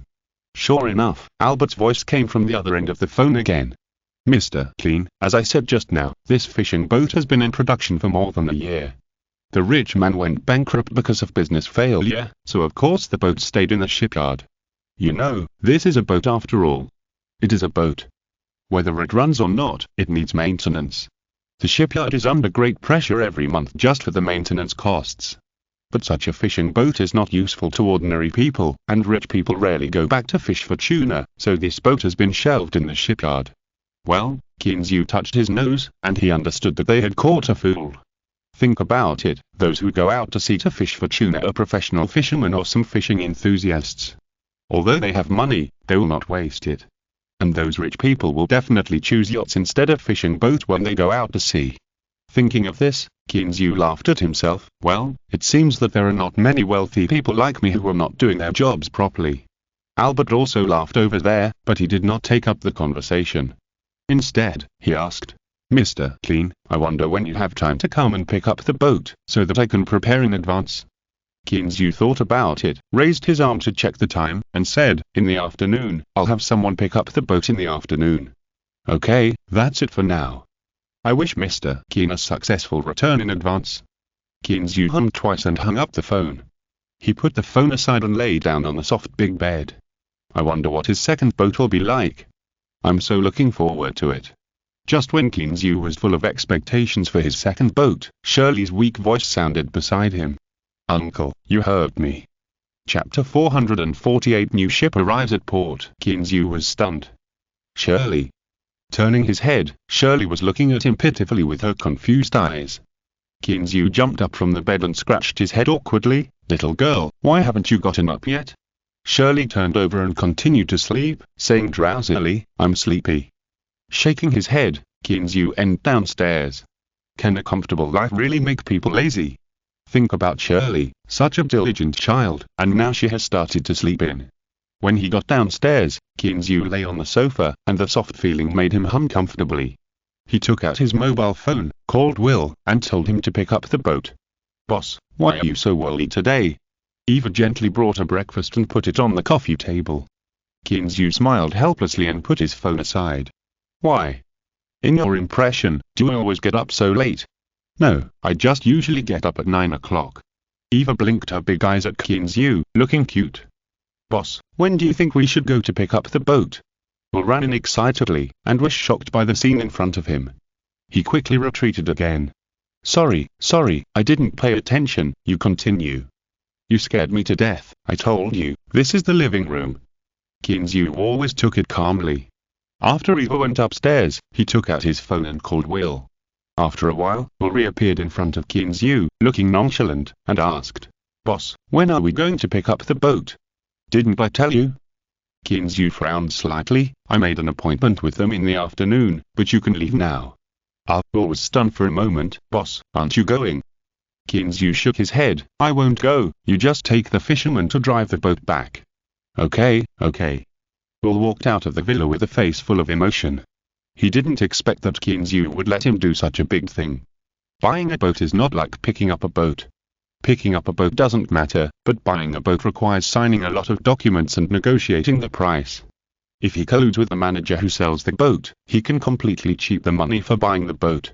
Of course, Will doesn't know the close relationship between Kinzu and Dutch Shipyard, which is one of the reasons why Kinzu let Will go. When Will left, Eva hadn't come downstairs yet. Kinzu sat in the living room bored, eating a cold breakfast. After dinner, Kinzu came to the edge of the vegetable field alone and wandered around the woods next to it. He was thinking now, if the effect was so amazing just next to the spiritual land, what if the land of this forest was upgraded to spiritual land? Kinzu did it as he thought. He roughly estimated that this forest was more than 10 acres, and most of them were pine, maple and oak trees, but the distance between the trees was a little large. He opened the system and circled a small area on the map according to the forest. Hey, 12 acres. First, he spent 12,000 points to upgrade all the land to golden land, and then Kinzu looked at the forest. As a result, after waiting for a long time, there was no change, but he faintly felt that the leaves fell faster. Well, that was because of a gust of wind. He gritted his teeth and smashed another 120,000 points. This time, Kinzu still didn't find any effect. Touching his nose, Kinzu secretly wondered, could it be that he encountered a fake system? He looked at the points and found that they had been deducted. Now there are only more than 2.5 million left. Forget it, don't think about it, it probably won't show any effect in a short time. Kinzu picked some fresh vegetables from the vegetable garden and returned to the villa. Clean, are you going to cook today? Eva in the living room saw Kinzu coming back with vegetables and shouted in surprise. That's great, I just want to learn Chinese cuisine, you teach me. As she said that, Eva ran up and took the vegetables from Kinzu's hand, and ran into the kitchen. Kinzu opened his mouth, he wanted to say, I brought this back to feed the turtle and rabbit. But after looking at the kitchen, he said nothing and walked in dejectedly. At noon, Dale was surprised to find that today's lunch was almost entirely based on vegetables, and it was steamed white rice. Sister, try it, how is my cooking? As soon as Dale sat down, Eva couldn't wait to pick up the serving chopsticks and put some in her bowl. You made it. Dale looked at her sister in disbelief. When did she know how to cook Chinese food? Moreover, Dale turned her head and looked at the bowl. It looked so good. But, is it really edible? Carefully, Dale picked up a small piece of cucumber with a fork and put it into her mouth. Dale's eyes lit up. Fortunately, there was no strange taste. Well, Eva, your cooking is good. It seems that you have a good master. Since it is edible, she, as a sister, must praise it with all her might. Eva was so happy that her face was full of joy. Dale stopped praising and started to eat white rice in big mouthfuls. Kinzu curled his lips and sighed at the greatness of his family. She could eat so much of the tasteless food without changing her expression. However, looking at the happy Eva, Kinzu picked up the chopsticks and picked up the cup in front of him. He nodded while eating and did not forget to give Eva a thumbs up. Wow! At about 3 o'clock in the afternoon, Kinzu was lying on the recliner on the second floor and drinking tea to relieve a salty lunch. When the mobile phone next to him rang, he kicked Jerry, who was dozing off, and pouted at the phone, and the little guy came over happily. Will's voice, along with the sea breeze, blew into Kinzu's ears. Boss, the fishing boat is almost at the dock, do you want to come and take a look? Kinzu sat up straight. Look, I have to see it. A new boat is here, how can I not see it? Si est escuchando esta novela en un canal distinto a mundo fanfic novelas, significat lo descarga and y subir en sinisfuerzos invitamos cordialmente a visitar nuestro canal. Mundo fanfic novelas all encontras la versión original de esta historia y podrás explorar muchas otras novelas de diversos narradores. Te esperamos para sumergirte en un mundo de novelas incredibles. Chapter 449 Crazy Shopping. After hanging up the phone, Kinzu called old John again. He asked him to bring the firecrackers in the warehouse. How could they be missing on such a festive day? When Kinzu led Eva and Shirley to the dock was already bustling. Although he didn't understand why his boss attached so much importance to the addition of a fishing boat, it didn't prevent old John from flattering him. As long as there were cowboys who were not alive at the ranch at the moment, they were called over by him. Hey, boss, look, they are coming. Following the direction of old John's finger, Kinzu saw a golden boat shining in the sunlight heading towards the dock. Kinzu was ashamed. This rich man was too thoughtful. Was he afraid that others didn't know he was rich? He even made the fishing boat golden. But I like it. Kinzu chuckled twice, and when the boat docked, he took a few people up. Boss, this boat is amazing. It is completely modeled after a yacht. Will couldn't wait to talk about it when he saw Kinzu. Obviously, he liked this boat very much. Following Will, Kinzu came to the cockpit of the boat. Fuck, this is what we call enjoyment. Looking at the luxurious decoration and leather sofa in the cockpit, Kinzu couldn't help but sigh. Especially when he came to the cabin, he was even more speechless. This fishing boat is designed with 3 decks, which are purely equipped for leisure. There are a total of 8 guest rooms, 10 toilets, and several reception rooms on the 3 floors. Of course, a fishing boat must have a freezer for storing fish. Under the first deck, there are 2 freezers with an area of more than 30 square meters. Putting ice cubes in them is enough to ensure that they will not melt for 10 days or half a month. Boss, this boat is an authentic luxury configuration, and the accessories installed on it are all famous brands. Will shrugged and introduced it behind Kinzu. Besides, boss, this boat is specially used for fishing big fish. Although it is called a tuna fishing boat, it can actually catch other big fish, including sharks. Of course, it is generally used to catch large high-value fish such as black tuna, yellowfin tuna, blue marlin, etc. Kinzu nodded with satisfaction. Indeed, from the outside, it was impossible to tell that this boat was actually produced for fishing tuna. Will, get ready. We'll set out tomorrow to go fishing for big fish. Back at the villa, Eva looked at Kinzu in surprise. Clean, are you leaving tomorrow? Aren't you in a hurry? Kinzu picked up an apple from the coffee table, took a bite, and explained vaguely. There's no time. It's almost mid-November. After a while, we can't fish for tuna. Eva nodded helplessly, sat on the sofa and hugged little Jerry next to her. Then who are you going to take? Is Shirley going? Kinzu hesitated for a moment and looked at the well-behaved little girl next to him. I'll take her with me. She's bored here. Eva muttered dissatisfiedly on the sofa, leaving me alone at home again. Kinzu touched his nose awkwardly. Eva, then you come with us, the boat is big enough anyway. Eva was a little tempted, but when she looked at the pile of small pets in the house, she sighed helplessly. Forget it, I can't leave, you go. Seeing her disappointed look, Kinzu felt a little distressed. Go ahead, take all the little ones at home, and let's go on a trip as a family. Is this okay? Eva's heart was pounding. Kinzu waved his hand disapprovingly. Why not? We are not going abroad, what are we afraid of? Eva thought about it and it was true. Although it was a bit weird to take pets out to sea, it was not against the law. So the family began to clean up. Eva specially gathered the little ones together and began to announce the rules for the next few days. For example, going to the toilet, eating, and no violence. Anyway, Kinzu didn't know about this. He had already driven the pickup truck to Revere. Dale went to visit Erica again today, so he had to drive himself. Fortunately, after a series of crackdowns, Kinzu has become a celebrity in Revere, or in Boston, a celebrity who cannot be provoked. So now there is no one who is blind enough to offend him. Arriving at the supermarket, Kinzu pushed a shopping cart and walked through the snack area. He picked up and put everything into the shopping cart without even looking at it. In addition to snacks and some daily necessities, Kinzu also bought 10 barrels of purified water to keep for use at sea. Although there is a desalination machine on the deck, no. 2. As long as there is enough diesel, they will not lack water. But there is no doubt that desalinated seawater will not be very clean after all. It is good for bathing. As for drinking water and cooking water, Kinzu thinks that purified water is more reliable. As for what the deck 2 is? Do you still need to ask? Of course it is the tuna fishing boat. Although the name has not been sprayed on the hull due to time constraints, Kinzu has already determined the name. When Kinzu came to the cashier to pay, even the black lady in charge of the cashier was shocked. Oh my god, is the end of the world come in? Looking at the black lady with her mouth wide open, Kinzu felt that his head had turned black. She explained helplessly, "Ma'am, I don't know if the end of the world has come, but I'm going out to sea tomorrow." The black lady shrugged her shoulders, called a few cashiers to check out together, and then they helped Kinzu put the things on the pickup truck. "Thank you so much." Kinzu thanked them gratefully, then gave each of them a $20 tip, and drove the pickup truck to the ranch. Back at the ranch, Eva looked at the pickup truck full of goods and covered her mouth in surprise. "Oh my god, Clean, did you move all the supermarkets in Revere?" Kinzu opened the car door and jumped out, stretched his stiff body, and said with a smile, "Not yet. If it wasn't really too much, I would have bought some more."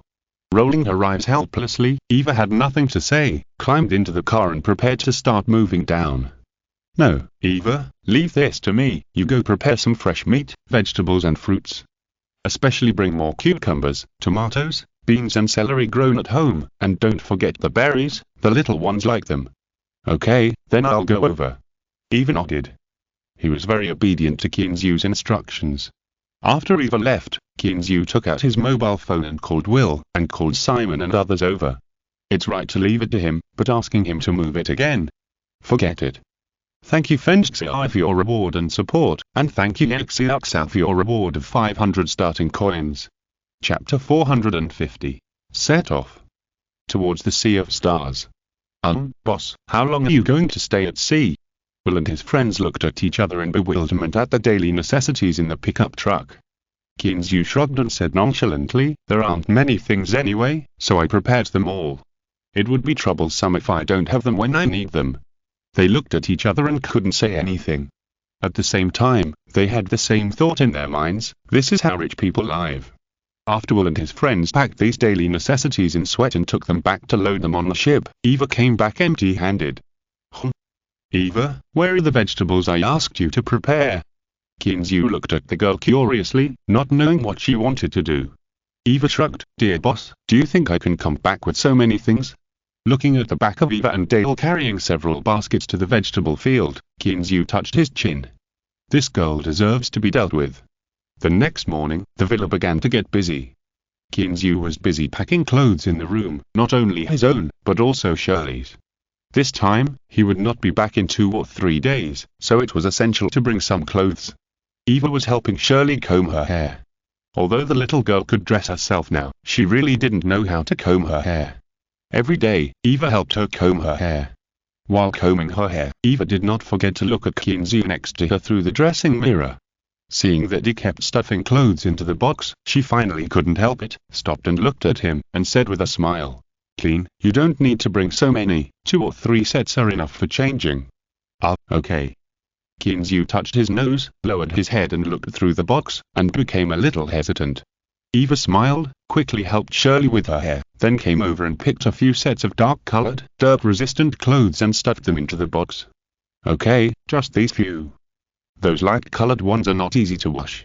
After going downstairs and having breakfast, before 8 o'clock, Kinzu followed Eva on the left, Shirley on the right, and Dale beside him. They walked towards the pier together. The 2 North American red squirrels standing on his shoulders were curiously looking around, wondering where their owner was going to take them. The 2 little huskies following behind him were running around and couldn't stop, chasing each other. They were just a little fat, and their bodies were swaying when they ran. Just now, under their coquettish and cute behavior, the owner gave them more food. Now the 2 guys are secretly happy and don't notice anything wrong. Dudu was a little uneasy. He raised his head in Eva's arms and tried hard to look outside. He just wanted to go back to the comfortable and warm corner. The little turtle didn't have much say. He swayed back and forth in the bathtub held by Dale. In the sky, Haha and Pape stretched their wings. After more than half a month of free hunting, their bodies expanded again, and their wingspans were almost 4 meters, which was terrifying. Simon, who was smoking on the dog, saw Kinzu's appearance and couldn't help but laugh and joked, "Boss, you really have a family to take with you." Kinzu ignored the guy's teasing, looked at the boat parked nearby, and asked, "Where is Will? How were the preparations? When can we set off?" "Don't worry, everything is ready, just waiting for you, boss."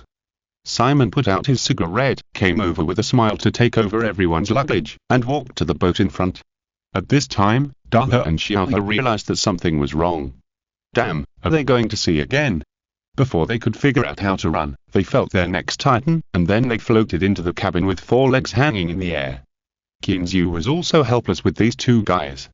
It stands to reason that although the puppy doesn't like water, it shouldn't hate it so much, right? Besides, they had followed him out to sea before, so why did they become like this now? Glancing at the 2 chubby little guys, Kinzu speculated with some malice in his heart, do they know that they are fat? Are they afraid that they will not be able to float after entering the water? In the cab, Will was adjusting the sea chart. Seeing Kinzu and others on board, he leaned out and asked, "Boss, are we leaving now?" Kinzu waved his hand. "Then let's go. The sooner we go, the sooner we come back." Will smiled and responded, then retracted his body and started to start this yacht that was not really a yacht. Kinzu did not stay on the first floor, but took a few people to the second floor, walked along the wooden escalator, and came to the deck on the second floor, then let go of the little things. As soon as Daha and Xiaohe landed, they immediately lowered their bodies, raised their heads and looked around, then stood up and shook off their messy hair. Although it was the first time for little Jerry to go out to sea, he was born bold. He took his young wife and looked around on the deck. His country bumpkin-like appearance caused the big Hectors next to him to look down on him. At this time, he seemed to have forgotten what had just happened and began to look down on his little friend with all his heart. After all, little Hectors was kind and not as snobbish as his brother. After wandering around for a while and finding that it was not a big place, he began to follow the young couple to see if there was anything interesting happening. When several people were looking at the environment, Simon came up from below with a few lounge chairs in his hands, which made Kinzu's eyes light up. "Good walk, man." Kinzu took the lounge chair and opened it, and did not forget to give Simon a thumbs up. Simon opened the other two lounge chairs next to him and smiled and said, "Boss, these are all brought by the ship, but they are not displayed." When Simon put his things down and went downstairs, Kinzu looked up at the clear sky and smacked his lips regretfully. "Clean, what's wrong?" Eva, who was lying next to him, looked over with some curiosity. "I was thinking, how nice it would be if it was summer now." Kinzu turned his head and looked around. On the two lounge chairs, one on the left and one on the right, were two big beauties, not only big foreign horses, but also sisters. "It's a pity that they are wearing too much," Kinzu thought with a sigh. As if she had noticed Kinzu's bad intentions, Eva winked and said teasingly, "Hey, dear, do you want to come over and help me apply some sunscreen?" "Ahem, stop it, the boat is leaving." Kinzu's thoughts were seen through at a glance, and he coughed twice, hugged Shirley and put her on his lap, waiting for the Kino. To leave the port. Seeing Kinzu change the subject, Eva giggled twice, winked at her sister next to her, and then sat up straight. Dale was embarrassed by Eva's little action, twisted her body uncomfortably, and moved away from Kinzu a little. She was also conflicted. It was reasonable to spend a night with such a tall, handsome, rich, mysterious Oriental man. But the problem now is that her sister had been taken by this guy first. Would she be taken by him too? However, no one knew Dale's complicated thoughts. Under the gaze of old John on the dock, under the not-so-strong sun in the early morning, the Golden Deckine II slowly sailed away from the dock. After turning around at sea, the Deckine II, under Will's skilled control, carried the new generation of young rich people in the United States and his pets, and set off towards the Sea of Stars. Fin est captulo much as great as Pelaga hasta el final. No se olviden dull like busgasms contenido exclusivo y exeo inmediato. Si escribita news to Patreon. Recuerda, cada like, si escripsino dona que nos anima a continuar. Great as a todos nos vemos en el próximo video.